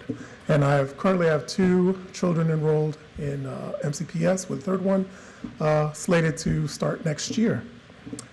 Several schools in our Northwood clusters face overcrowding, outdated facilities, and serious maintenance issues. And I want to thank the board for recognizing some of these problems and addressing them in the CIP. I'm here tonight not only to make the case on the importance of the facility issues, but to add additional context as to why these projects are important and critical to our students and the amazing faculty we entrust to educate our children. I want to first start with 3 schools in our cluster: Highland View, Forest Knolls, and Sims. All 3 schools are included in the CIP and face very different needs. In the case of Highland View, while we are thankful for the new school entrance and planned HVAC repairs scheduled for next summer, addressing the overcrowding that was identified in fiscal year 10 can no longer be ignored. We request that funding for the design of the classroom addition be used immediately in order to move to the next phase of seeking funding for construction of the classroom. With Forest Knolls, We thank the board for adding capacity at the school, along with upcoming boundary realignment to address capacity needs. However, we have concerns about the change of schools will impact students and ask that the board consider grandfathering all current students at Forest Knolls so students can complete their elementary education in the community they know and love. We consider making the boundary change effective for students as they enter kindergarten. Finally, with Sims, we understand the nature of construction projects that lead to unexpected delays, and we request that the board ensures that the fast track of the school addition project in the CIP avoid further delays. Additional schools in our cluster face nagging renovation, maintenance, ADA compliance, along with security and safety issues at their facilities and playgrounds. Kent Mill, for example, requests a thorough examination of its HVAC system to address extreme temperatures in their classrooms. The schools also have a persistent sewage problem that produces a foul odor throughout the hallways and needs immediate attention. At both Glen Haven and Forest Knolls, the schools have repeatedly requested ADA compliant accommodations for its playgrounds, and in the case of Glen Haven, has continually requested handicap accessible exits near its bus stop for drop-off and pickup locations. The accommodations of our students can no longer be ignored, and delays for additional years. Finally, I'm here to discuss the next steps for the construction of new Northwood High School building and the use of Woodward High School as a temporary holding facility for students while a new facility is under construction. I'm requesting MCPS take the steps to address our current and future overcrowding with short-term and temporary solutions prior to the Woodward move. The ongoing deteriorating conditions at the current Northwood site are such that waiting until 2023-2024 school year is not an option. Whether it's installing modular classroom structures with bathrooms or temporarily realigning some students to Kennedy once their addition is complete, we request some short-term and inexpensive solutions to be considered immediately for the sake of our students. Northwood is projected to be 500 students over capacity by the time they move to Woodward. The school has currently 10 portables and will probably need more. As a result of this overcrowding, students struggle to get to school and have a lunch, and in some cases they miss out on lunch. And be mindful that Northwood is 50% farms students. Additionally, students face difficulty getting through the hallways between classes, and many rooms do not have enough desks for students. This is where exploring the installation of modular classroom buildings and restrooms must be looked at as an option. And all of this cannot happen and wait until the move in 2023 and 2024 to Woodward. Overall, we request that no solution be left off the table to address this immediate problem. And finally, the reopening of Woodward High School is for the purpose of relieving overcrowding, not just at the Walter Johnson cluster, but throughout the Down County Consortium. That is why we share the concerns raised by the WJ cluster that the current design plans of Woodward High School do not include an auditorium or auxiliary gymnasium. These facilities are critical to the function of a modern, comprehensive high school, and on behalf of the current DCC students who may in the future be assigned to choose Woodward High School, we urge the superintendent and the board to work with WJ and the DCC communities on this issue. I want to thank you very much again for your time, and have a good evening. Thank you.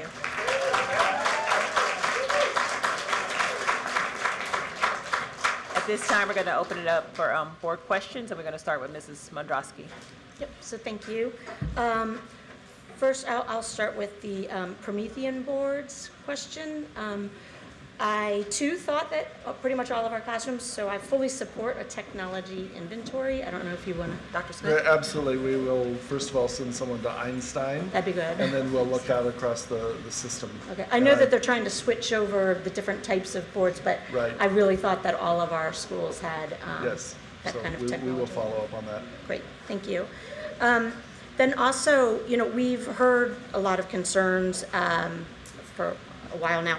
But can we get a look at how the numbers are calculated for our projections now, and a comparison as to what was projected for and what we ended up coming in at, and how that works? Yes, so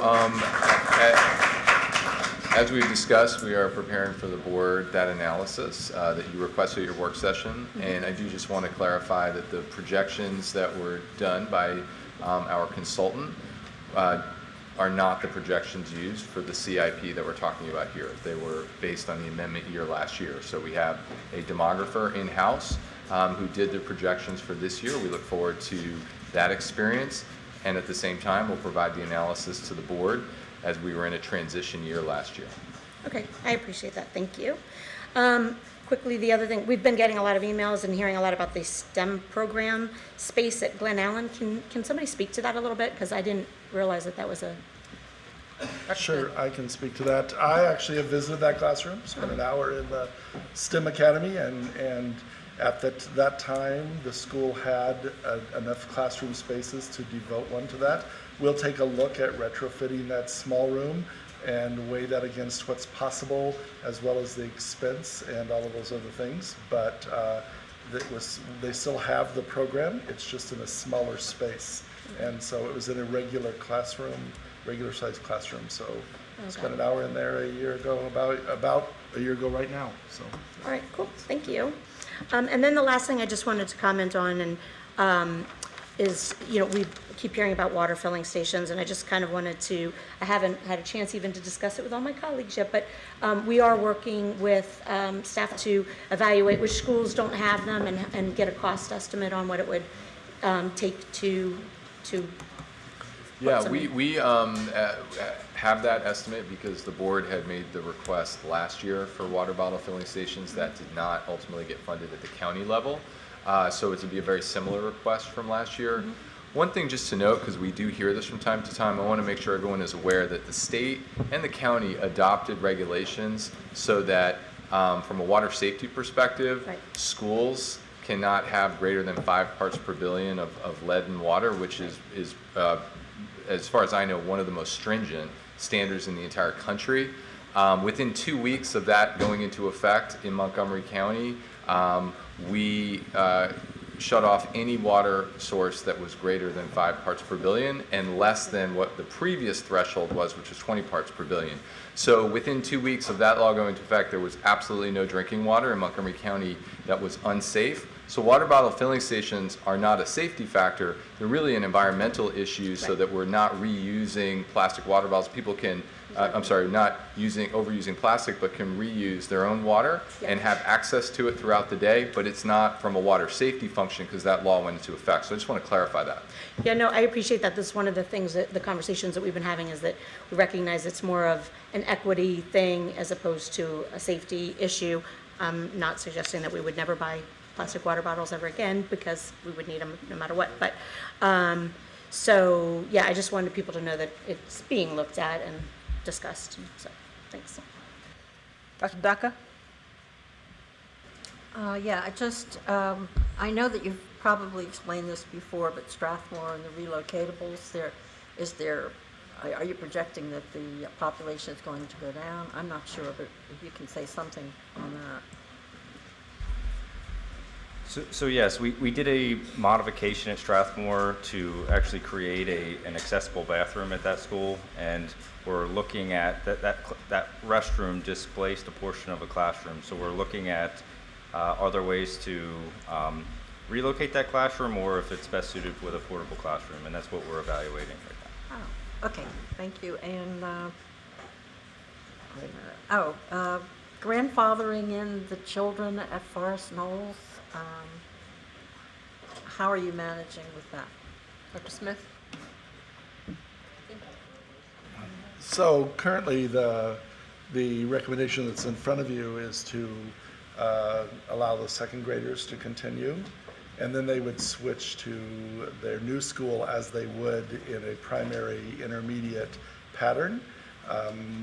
If that's something the board would want to look at, you'd have to decide that as a board, and then you'd have to we'd have to provide you with information about what the effect would be on doing that, the delay in capacity and use and those factors. Okay. Mrs. ONeill. So Parkland Middle School, where are we in terms of the enrollment and the possibility of an addition and expansion of the lunchroom? So this particular project has been delayed twice, once through a non-recommended delay and then last year through a council delay. But we are scheduled to start the design process this summer to complete that addition project. Ms. Wolf? Can we get somebody over at Kemp Mill to look at the sewage smell that they're experiencing? Thank you. And they also raised the issue about ADA compliance. Now, I don't know the age of the building, so I'm not sure what they're exactly looking for there, but can you have someone evaluate their handicap accessible exits and get back to us? Thank you. Mr. Tinbite? No questions for me. Okay. Ms. Silvestri?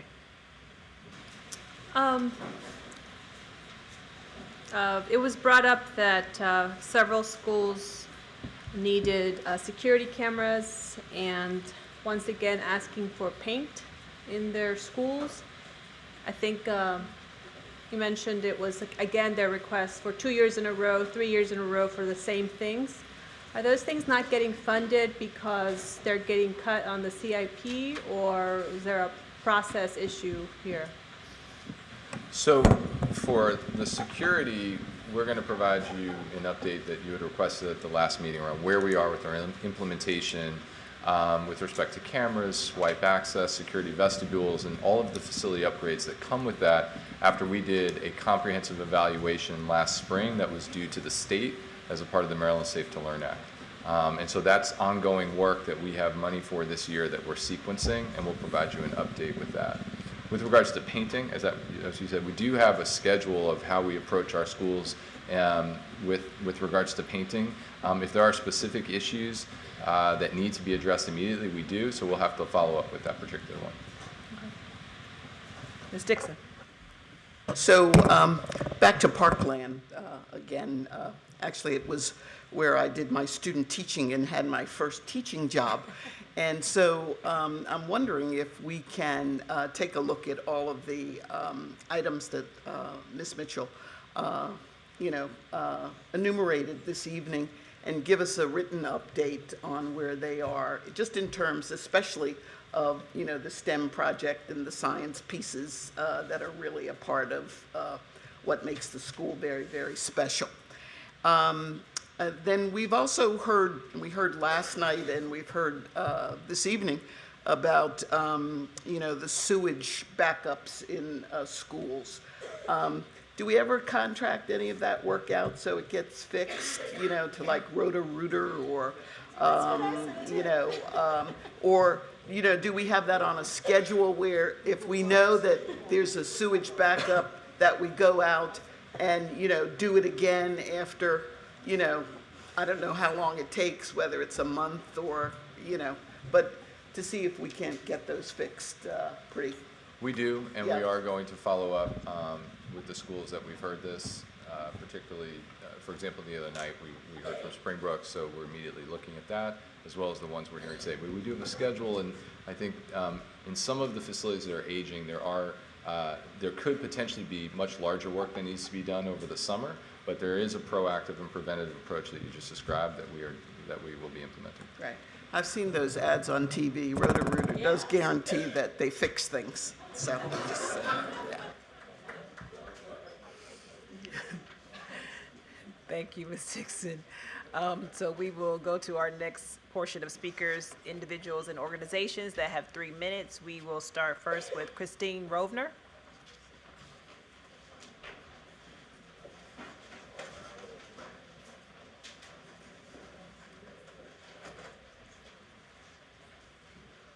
You can push the button and begin. Thank you for the opportunity to speak with you today. I'm proud to serve as president of the Eastern Middle School PTSA. The school supports students in 4 programs: a comprehensive program, the Humanities and Communication Magnet program, a special education program, and the ESOL METS program. An extraordinary variety of academic and social learning takes place in a faltering 68-year-old building erected in the Truman era and last renovated over 40 years ago that has been consistently brushed aside by this school system. You've heard tonight from many students themselves about the media center flooding, inadequate bathrooms, narrow hallways and stairwells that are unsafe during transitions, and dirt foundation releasing pests into classrooms, lockers, and the cafeteria. Yet 1,014 students, along with faculty and staff, soldier on, well aware that most students in this wealthy county are not crumbling like theirs. Most schools in this wealthy county are not crumbling like theirs. Though on paper, the school is at capacity, its functional needs exceed what the building can offer. Eastern Middle School needs a new home. Over the past 20 years, Eastern has seen multiple false starts to address these problems. Eastern was added to prior CIP lists only to have its priority status stripped when the funding fell short. In the key facility indicator assessment, the foundation, infrastructure, and building layout were shockingly given green scores, further distancing Eastern's needs from the priority list. And now astoundingly, MCPS is asking even more of Eastern's community. The superintendent's recommendation in the Forest Knolls et al. Boundary study would increase Eastern's enrollment by almost 100 children, while most other schools in the study will be under capacity. Eastern's families are confused at how our overtaxed school and infrastructure will be able to support even more students in the conditions we now experience. The families of elementary students headed to Eastern in a few years should be asking this question as well. Supplement C of the superintendent's recommended CIP recognizes that Eastern needs major capital improvements. However, funding for an Eastern project will be delayed until some unspecified future date. We are heartened that the MCPS facilities team has started a dialogue with the school on some short-term improvements, but paint and ceiling tiles do not add up to the infrastructure and investment that MCPS has long withheld from the children of Eastern.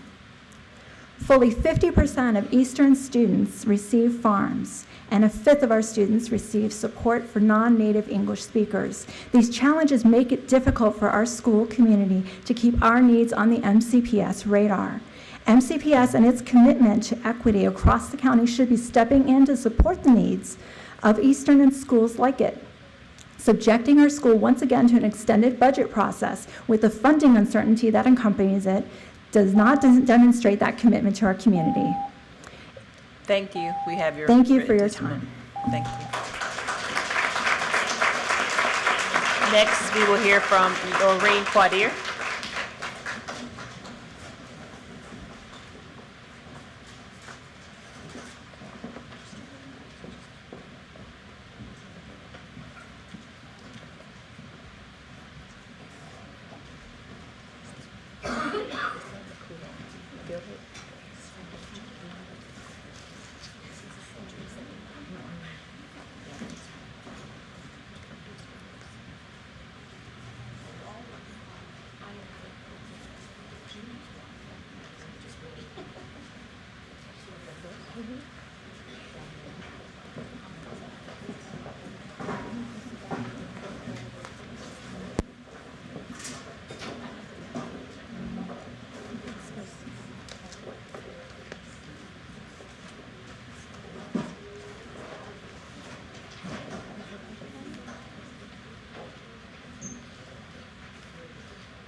See if I can get you some. You're okay. You could begin.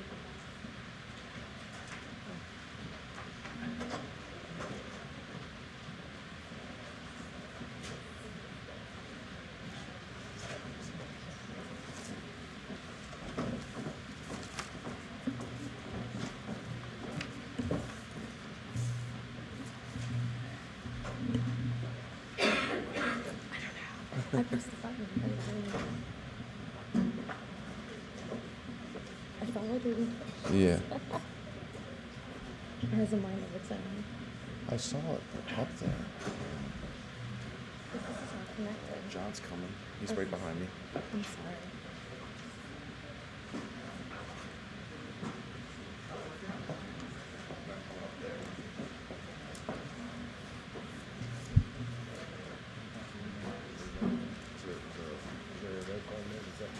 Should be happening. Should be working.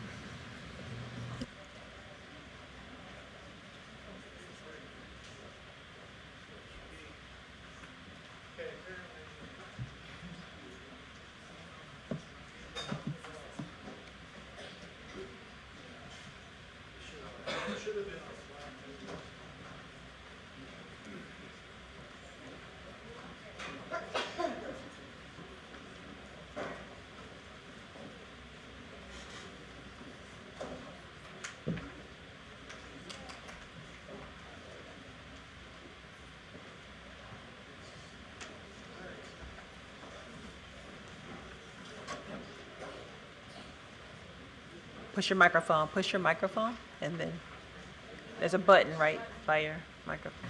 Yes.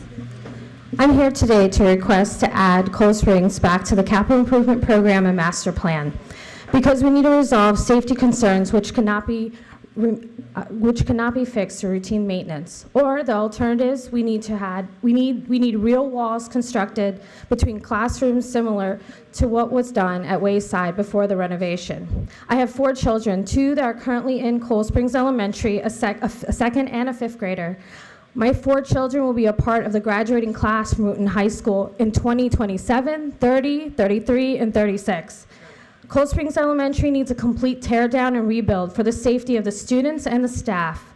I feel the best way to describe Cold Springs' current layout and structure is like a very large outdoor tent. It's a rectangular shaped building where the exterior walls provide the main support to the roof. There are no or barely no interior walls. So you can see the classes and the students. There are no floor to ceiling walls. The school was designed in 1970s as an open school. The current consensus is that it's too loud and it's too distracting. Image 1, this one is a picture of our first grade class. The staff divides spaces in classes and entranceways by using shower curtains, sheets, shelves, and tables. The image 2 is a picture of a sheet covering the entrance to a classroom. This was probably a great concept in the 1970s to have open classrooms, but it is not safe or a practical learning environment for students in 2019. The current structure does not provide ample protection in severe weather. We have no safe hallways, so during a severe weather drill where there are other schools can find protection in interior hallways, our students are shuffled from far corner of a building and into bathrooms. These spaces are limited, so full classes do not have even enough space to fit in the designated safe areas. Secondly, the current situation does not provide safety in an active student and an active shooter situation. There are no physical barriers that prevent an individual from entering into the classroom. Our students and staff have nowhere to hide should an active shooter enter our building. When our students and staff practice active shooter drills, about 60 students and staff and their teachers are supposed to hide behind a cloth stage curtain, which is less than 100 feet from the entrance of the school. Should an active shooter enter our doors, the results will be absolutely devastating. From school shootings, we have learned closing and locking doors, pulling down blinds, hiding in closets and behind objects may help protect our students. These simple practices have saved lives. Our students have limited protection.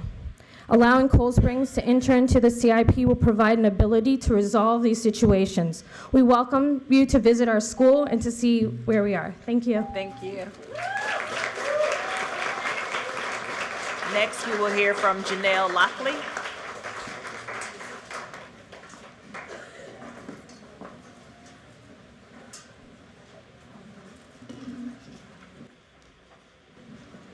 Good evening, everyone. Good evening. Thank you for giving me the opportunity to provide my statement about the boundary study. Similar to many of you, in my line of work, I develop researchable questions, collect and analyze evidence, and make recommendations based on the strength of that evidence. So I fully understand the reasons for the boundary study, the intended goals, and the criteria that were used to develop the proposal and subsequent recommendation. However, today I don't speak as a researcher or as an auditor, but as a parent of children who will be impacted by the board's decision whether or not to implement the recommendations that the superintendent made. To you and to many others, the numbers in that study may be just that, numbers and percentages. But to me, they represent my son and my daughter who are currently students at Forest Knolls. In my mind, there's no question about whether or not you're going to implement the recommendation. It makes sense, right? So the purpose of my testimony tonight is to talk about the manner in which you implement it and ask you to do so in a way that softens the impact on the children that are going to be impacted. Perhaps this means grandfathering in additional grades or only applying the change to incoming students. I don't know what the answer is, but let's at least have that conversation. And while it may mean slower progress in reaching the intended goals of the redrawn boundaries, and it may present logistical challenges for the county, ripping a child out of a school, some of them who have been there since kindergarten, and who are thriving both academically and socially there, is traumatic for both the child and their parent. And I'm saying this firsthand because I did this to my son last year. To put him in Forest Knolls, I took him out of a school where he had been since preschool through 2nd grade because I thought the change was good for him both socially and academically, but I watched the anxiety through the summer as the school year drew near. And there were physical even manifestations of that anxiety. And so I pushed forward, as I said, because I thought the change was good for him. But honestly, I don't see that benefit here just to hit utilization numbers. Bottom line is that there are children, including my son, who are thriving at Forest Knolls. And so speaking as a parent, I would like to see him have the opportunity to finish elementary school there, since middle school is coming up soon, and that's going to be a significant transition for him anyway. And I'm sure other parents who currently have children matriculating through Forest Knolls, particularly those at the upper grade levels, feel the same way. In short, we would just like the opportunity to allow our children to finish school there. Thank you. Thank you. At this time, we will hear from Andrew Stager.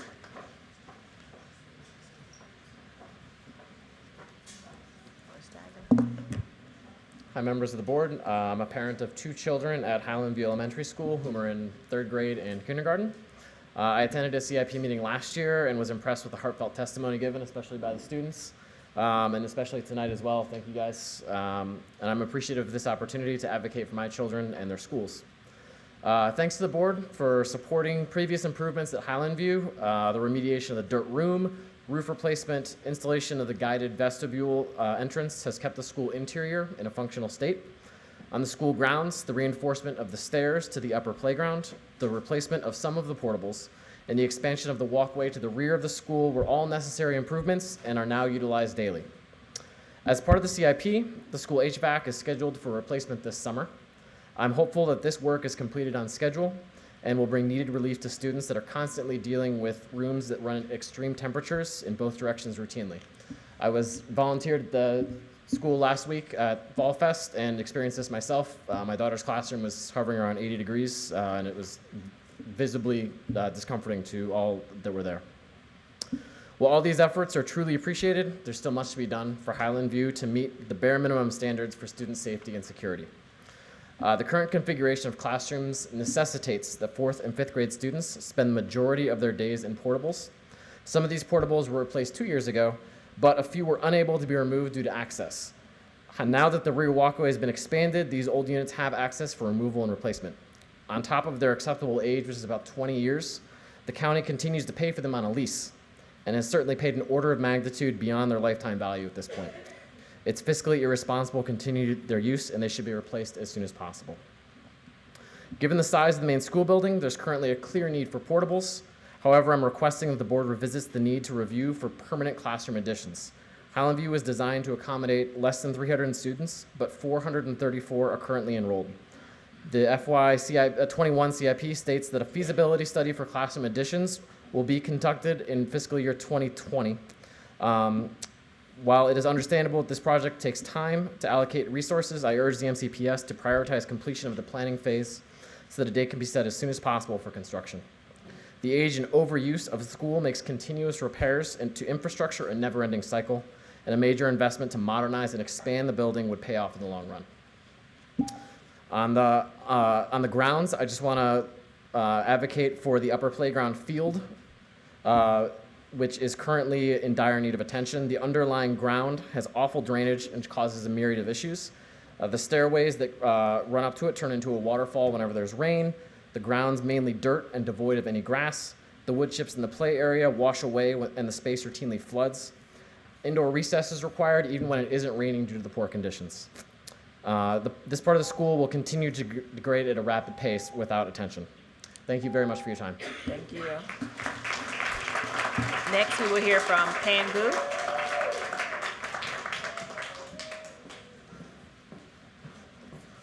Thank you. Good evening, everyone, and Board of Education. I'm an ordinary parent from MCPS Wooden Cluster. I've been in many high schools around this area. Most of them look amazing. Oh, sorry, I need to.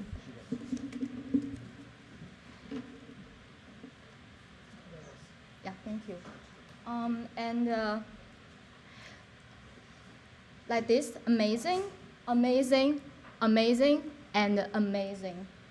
However, first time I went to Wooten High School, I was totally shocked. Wooten High School, that's a typical entry of Wooten High School.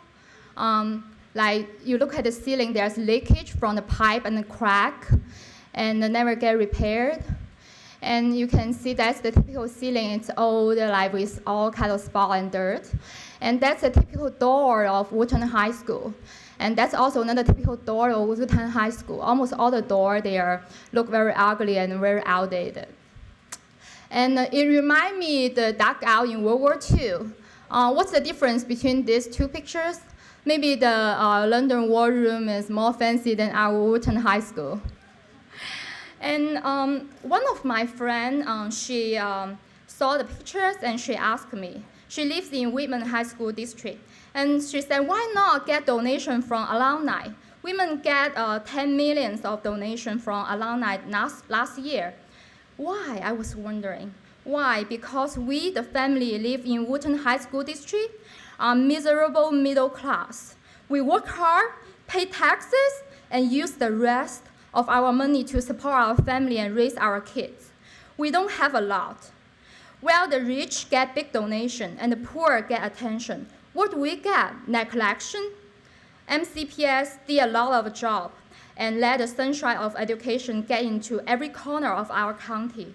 However, there is some blind spot. Wooten is one of them. Where women get their 24.5 million this year, and the project completing in 2021, Wooten's funding was delayed twice, and the project will be done in 2026.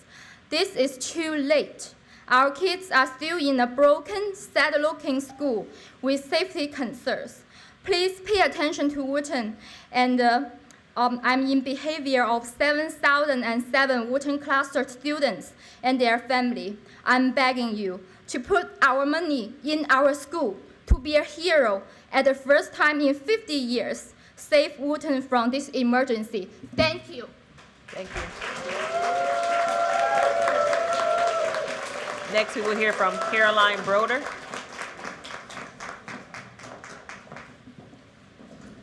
Good evening, members of the Board of Education and Superintendent Smith. My name is Caroline Broder, and I'm the parent of a third grader and kindergartner at Highland View Elementary School in Silver Spring. First, a note of thanks.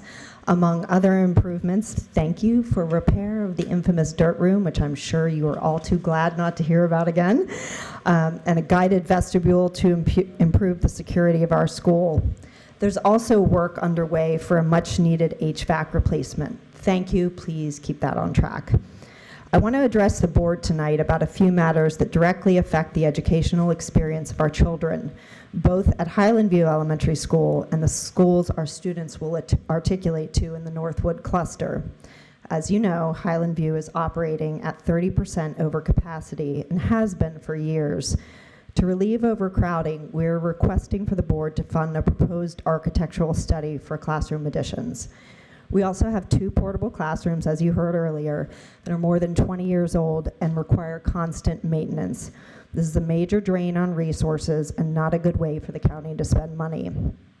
MCPS wasn't able to replace these portables a few years ago because there was no way to physically remove them, but that's changed now and there's room to bring in the equipment needed to replace those portables. Additionally, we are seeking a permanent solution to the drainage issues you heard about on the playground. Given the poor drainage, the playground is a muddy swamp when it rains or snows, making it unusable. Water pools then cascades down the stairs that lead to the school, emptying right where kids stand. Lastly, I want to speak about Silver Spring International Middle School and Northwood High School. Thank you for the planned capital projects for Sims and Northwood and the Woodward projects to address overcrowding. We ask that you do not delay the Sims project further, and in that vein, please keep the Northwood and Woodward projects on track and continue to engage with our community and incorporate feedback into these projects. The time to act to address overcrowding is now. The Highland View community and the Northwood cluster are here to work with you toward a solution. Thank you. Thank you. Next, we will hear from Brian Rabin. Good evening, Dr. Smith and board members. I am Brian Rabin, PTSA president at Thomas S. Wooten High School. We are very pleased that Dr. Smith recommended $65 million for a major capital project for Wooten High School, recognizing the significant issues identified by the comprehensive facility assessment. It is clear from the key facility indicators, which found the facility infrastructure to be in the yellow range, building quality to be in the yellow range, and the indoor environment to be in the red range, that the Wooten facility is in poor condition and needs significant work. Some of the issues include an outdated HVAC system that doesn't work well, antiquated wiring from the 70s, science classrooms lacking safety equipment, awful bathrooms, poor air quality, a leaky roof, and leaking pipes throughout the building. It is good to see that the last 4 high schools built in the 1970s or earlier are recommended for major capital projects. MCPS high schools that have been modernized have stunning state-of-the-art facilities. We look forward to learning how MCPS will build 21st century state-of-the-art high school facilities with partial renovations. As you can see by the turnout tonight, the Wooten community, especially the students, will be engaged in the process and will advocate for a safe and ADA-compliant campus. In previous testimony for the Wooten cluster, I discussed the risk to student safety in the front driveway, which serves as a bus zone, staff parking, handicap parking, visitor parking, and the very walkway students and staff must navigate on a daily basis. Our narrow front driveway is a calamity waiting to happen, especially at the end of the school day when 2,000 students exit the building and must cross the driveway in between buses and cars. Just last week, a biker was nearly hit by a bus, and a faculty member was nearly hit by a car in the crosswalk. I believe Wooten is one of the few high schools, if not the only high school in Montgomery County, where buses and cars are not separated from students and staff. The state of Maryland Safe Route to Schools advocates for separated bus drop-off pickup zone. Thank you for performing ADA assessments on most MCPS facilities. It is evident from the publicly available information on the MCPS website that there are extensive ADA accessibility issues with the buildings. Wooten has 380 items, with 215 of them designated as priority 1. We asked MCPS and the board to address the most significant ADA compliance issues so that our students and staff can access all parts of their school, including the exterior. Having schools that are not ADA compliant should be a concern to the superintendent, to the Board of Education, and everyone in this room. The school footprint from our athletic fields to our stadium, our school bus loading zones, staff parking, the auditorium, let alone the ADA concerns in the interior of the building, all pose serious ADA barriers in terms of access for our students and faculty. We hope that the most glaring ADA issues identified in the ADA assessment will be addressed well before the completion of the major capital project in 2026. Thank you for your time this evening. Thank you. Next, we will hear from Joshua Halpern.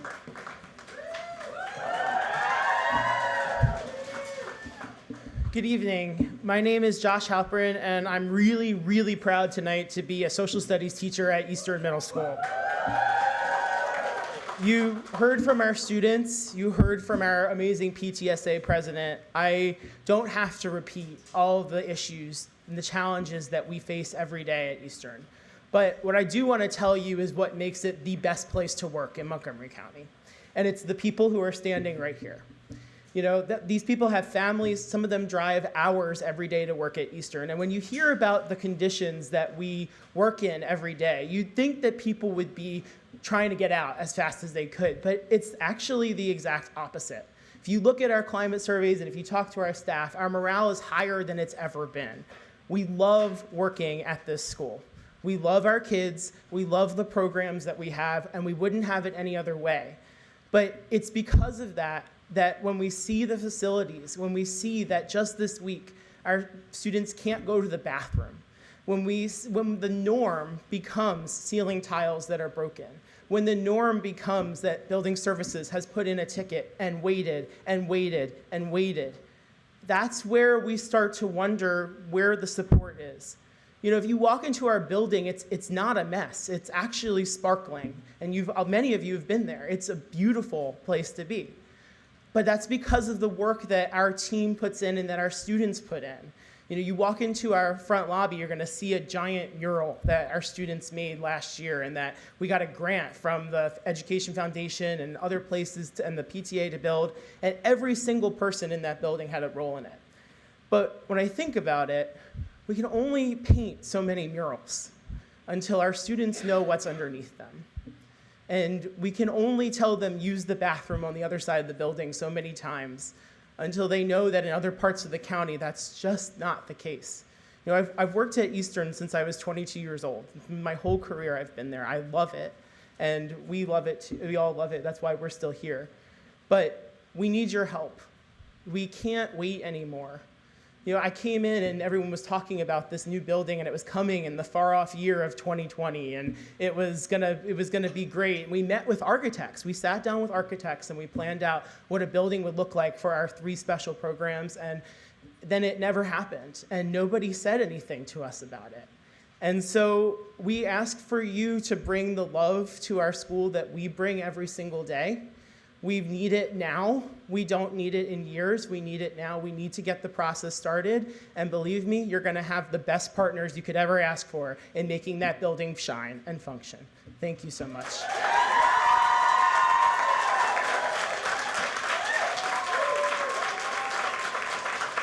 Thank you. Next, we will hear from Joe Shishady. I'm sure I said that wrong. I should know your name. I've seen you before. Thanks. I'm Joe Shishady. I'm a parent of 2 at Sligo Creek Elementary School. I hear from 2 days ago and today that there are a lot of facility issues that we have across the county. Buildings in need, poor HVAC, sewage problems, small lunchrooms, parking lot and safety issues, overcrowding, the gamut. We clearly don't have enough money to go after all of this. I'm further saddened to hear from other sources about problems with catchments, long bus routes, borders drawn that don't maximize walkers, damage to community identity that results. We haven't built enough schools in the right places. It seems as though we're playing decades-old infrastructure catch-up. Clearly, you all understand this, and the numbers clearly show this to people at the county and state level. Much as one speaker from Gaithersburg said on Tuesday, we are addressing the wounds of 20 years ago. It has been 20 years since Sligo Creek Elementary School and Silver Spring International Middle School were opened in the structure that formerly housed Blair High School. The retrofitting at the time was flawed in many respects. There are abandoned spaces, overlapping occupancies, unimproved systems dating back, I don't know, maybe to the 30s, inadequate facilities with difficult traversals. The Sims Addition project noted in the capital budget is meant to address some of these flaws. Sligo Creek will necessarily be affected by what happens at Sims. We want this to be seen as a together kind of project. We want to make sure that the needs of Sligo Creek are addressed at the same time. So any of that HVAC stuff, sewage, plumbing, whatever, that could be addressed by construction-oriented activity should happen at the same time. We wish to ensure that consideration and funding is afforded to allow proper refitting of the old Parkside Elementary School as a holding facility versus the faraway options we were initially given. Thank you for looking at that when we suggested it. For our area, inside the Beltway, wrong side of the MARC tracks. During the intervening 20 years, there has been no high school in our area, and only one reopening of an old school inside the Beltway. That was Nick's, which addresses some in and some out. One other school, Tacoma Middle School, got some refurbishment. Meanwhile, we don't have Parkside, we don't have Woodside, we don't have Montgomery Hills. These have all been abandoned to other purposes. The 2015 feasibility study that was supposed to reopen Parkside failed. When we questioned stakeholders about the strategy for serving the area, there wasn't really an answer about a strategy for the area. the county and MN and the Pricing Planning Commission don't get requirements from the school. Real estate is then not planned for MCPS use. Funding is not allocated. Then there are no easy options, and it becomes a vicious cycle. I don't really want to play the politics of division. I really hope that we address the most pressing needs Thank you. first. Thanks. We have your testimony. All right. Last but not least, we will hear from Brian Duda. Okay.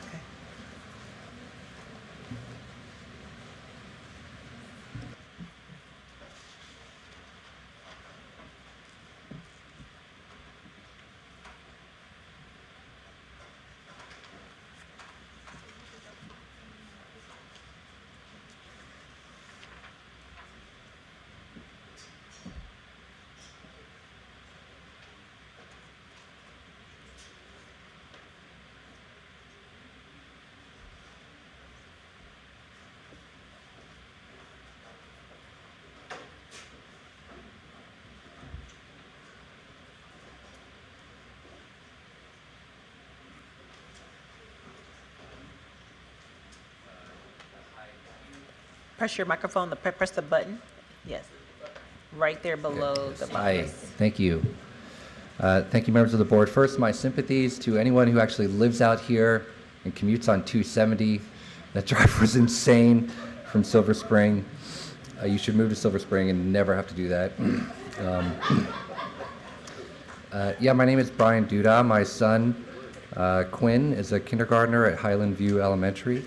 We've lived literally across the street from Highland View for 6 years, and we love our community and the school. We love Silver Spring in Montgomery County. It is truly a global community which acts locally. We have block parties, we clean up our Sligo Creek, we support our local school, and we thank you for your support to repair our notorious dirt room, our new roof, and our guided vestibule. Highland View is overflowing with dedicated, proud parents, students, and faculty. Overflowing too much, actually, as we are 30% over capacity. We are an amazingly diverse community, and I think beautifully reflects the American dream of harmony among many differences. Unfortunately, the school's grounds do not reflect this pride and harmony. The maintenance and ground standards are much lower than the community deserves. First impressions when visiting the campus is a message from springtime. This was taken Sunday. We have weeds in our sidewalks, faded paint, plants are dying, there's weird weed trees growing out of strange places, our benches busted up, handrails are broken and need paint, there's beer bottles and litter, there's a dump like right outside of our kindergarten playground, there's vines covering our trees, there's dead trees, there's our dead field. This is the main play field for all the kids. Our batter's cage is all rusted and busted. And we've got old dirty playgrounds. This is a good view of one. Seeing this every day just has an undeniable negative effect on pride and morale with students and faculty. How can I tell Quinn to clean up after himself when our school is saying every day that these conditions are okay? The large projects in need of CIP funding are replacement of our 2 portables, new playgrounds, and a permanent solution to our field drainage. We are energized as our PTA and committee works with our principal, building services, the Department of Facility Management, and coordinating Maximo work orders and planned life cycle renovations. And we just ask that the funds are available to fulfill these needs, both large and small. I just want to say the DFM website was amazing. I learned so much going to the DFM website. And I'm very impressed, and I hope the next time I see you, I'm still as happy with, Okay. with that. We have Thank your you. written testimony. Thank you very much. Thank you. So at this time, we will open it up for board member questions. We will begin with Dr. Daka.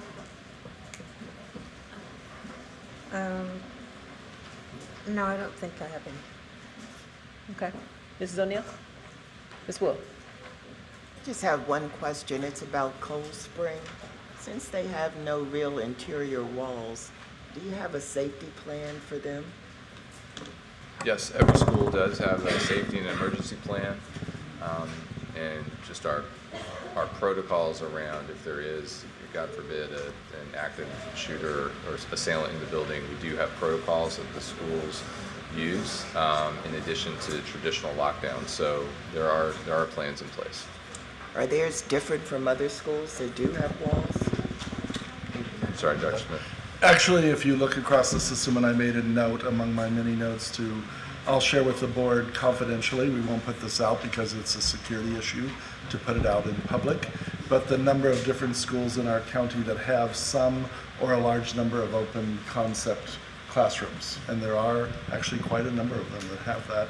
And I have been all through Cold Spring, and what the pictures tell exactly what it looks like. And if I can, just to add that we do have an avoid, deny, defend model for school safety, and there are, again, to Dr. Smith's point, because each facility is different, there are tailored safety plans for each school, and as he said, we do keep those confidential. Okay. Ms. Silvestri? I would ask Dr. Zuckerman and his team to visit Highland View to see what improvements can be made to some of the things that we saw in the slideshow. We will. Seth Adams and his team have been in a lot of contact with the school, and so we know the work that needs to be done and are working up our plan for that. Great, thank you. And I'm sure you've been to Wooten as well in terms of the bus loop and safety. Any updates or work being done to make sure that that's safe for our students? So absolutely, that is one of the areas that we are going to commit to work with the administration, staff, parents. As we talk about the project, it will, as we mentioned at the work session, it will be a phased project. So, critical items around, that access, the safety, there absolutely are opportunities for us to do things earlier, and that is certainly one of those areas that we would intend to address. So we'll continue to work with folks around what that implementation looks like. Ms. Dixon? Yeah, so I'll just second Ms. Silvestri's request in terms of Highland View. Actually, my children went to elementary school there, and the steps were a bit of a problem back then. I think that was like 30 years ago, though. So can we get an update on the step issue, coming up from the playground area down? We can actually give you a quick update now, because Great. we've had a lot of conversation about the steps. So why don't you just share, we did some short-term work, but we have longer-term work to do. So absolutely, there was a short-term sort of immediate fix for some of the erosion, but that is a case where we have to invest a major project that will resolve the erosion and resolve the sidewalk issues. It will allow for us to maintain that upper field like we would like to maintain. So that stormwater management project is something that we're designing now and would like to implement most likely starting this summer, and it may continue beyond that as well. But that is an area that we're focused on from a larger perspective of global improvements over there. Right. And the sign, was that, did I see that correctly? Is that now, that had a May? Was that? I'm going to have to check the speaker's timestamp, but I'll take him at his word that yes, it was. All right, yeah, okay. Well, I think that's an issue for Dr. Statham. Mrs. Madraskey? So I'll third it and just say, I hope we can get that kind of cleaned up. And I guess it would probably be wrong to say maybe we could do like a high school, good service day or something and get help, but no, for service learning hours. But the only other thing I wanted to mention is the portables, and I feel very confident in saying that James was probably over the top with frustration and trying to explain to me why we have portables that are 20 years old, but and we pay the same amount for them as we do for our new ones. But I still struggle with the way that we can't figure out how to either not be paying very much for those old portables or ask them if they could replace them for free, because I know that a lot of the issues with switching them out is that it's so expensive to remove them and put in a new one, but it just seems wrong. Yeah, so Board members Madraskey had championed just a quicker replacement cycle, which we have been moving to implement. Highland View is a bit of a unique situation where we were able to replace 2, and I'm just going to ask Seth to explain some of the challenges there with getting to all of them and just where we are with that. So again, twofold. There were 2 units. There are 2 units that are 20 years old that we were not able to access through the replacement of the other units. Now that we do have access, it will take a little bit more to get to them, but is our intent to replace those. In terms of lease, you know, it's a fixed lease from when we initially started, so it's much lower than what we pay in terms of leases today. But similar to you know, a commercial property type of lease, you still have to pay a lease for the space.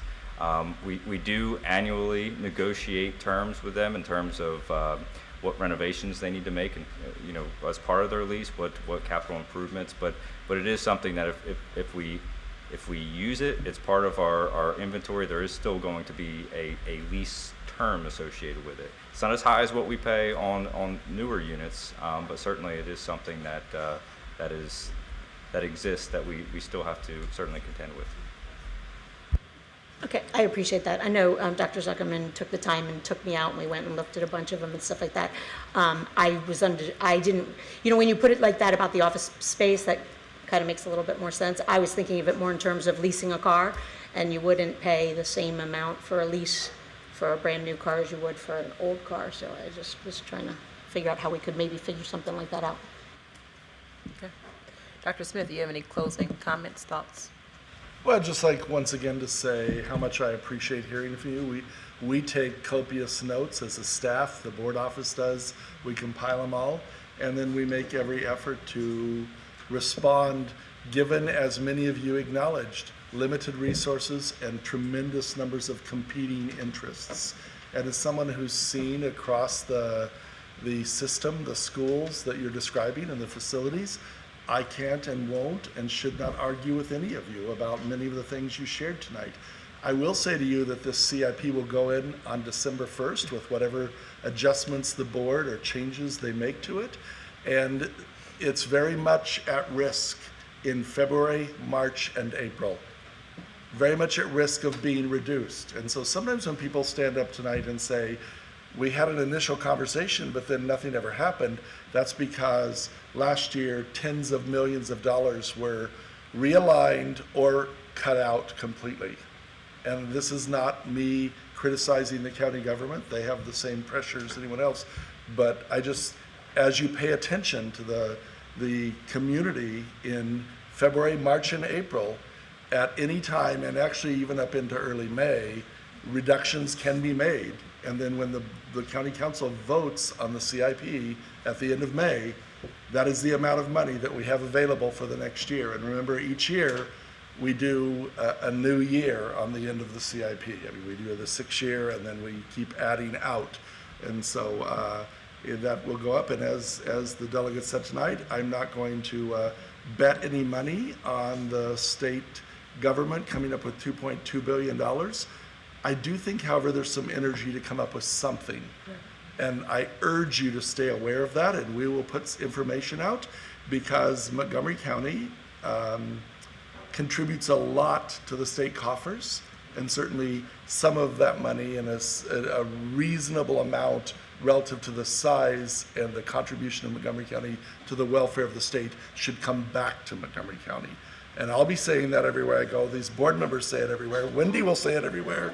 But we need a lot of you to say it everywhere, both at the state and local level. So thank you so much for everything you do for kids. Yes. So I will just echo the comments of my colleagues and Dr. Smith. Thank you all for coming, giving your thoughtful testimony. Also wanted to give a special thanks to MCPS TV that works really hard every time we have our public hearing, as well as our building service. They stay late after we leave to set up for the next event.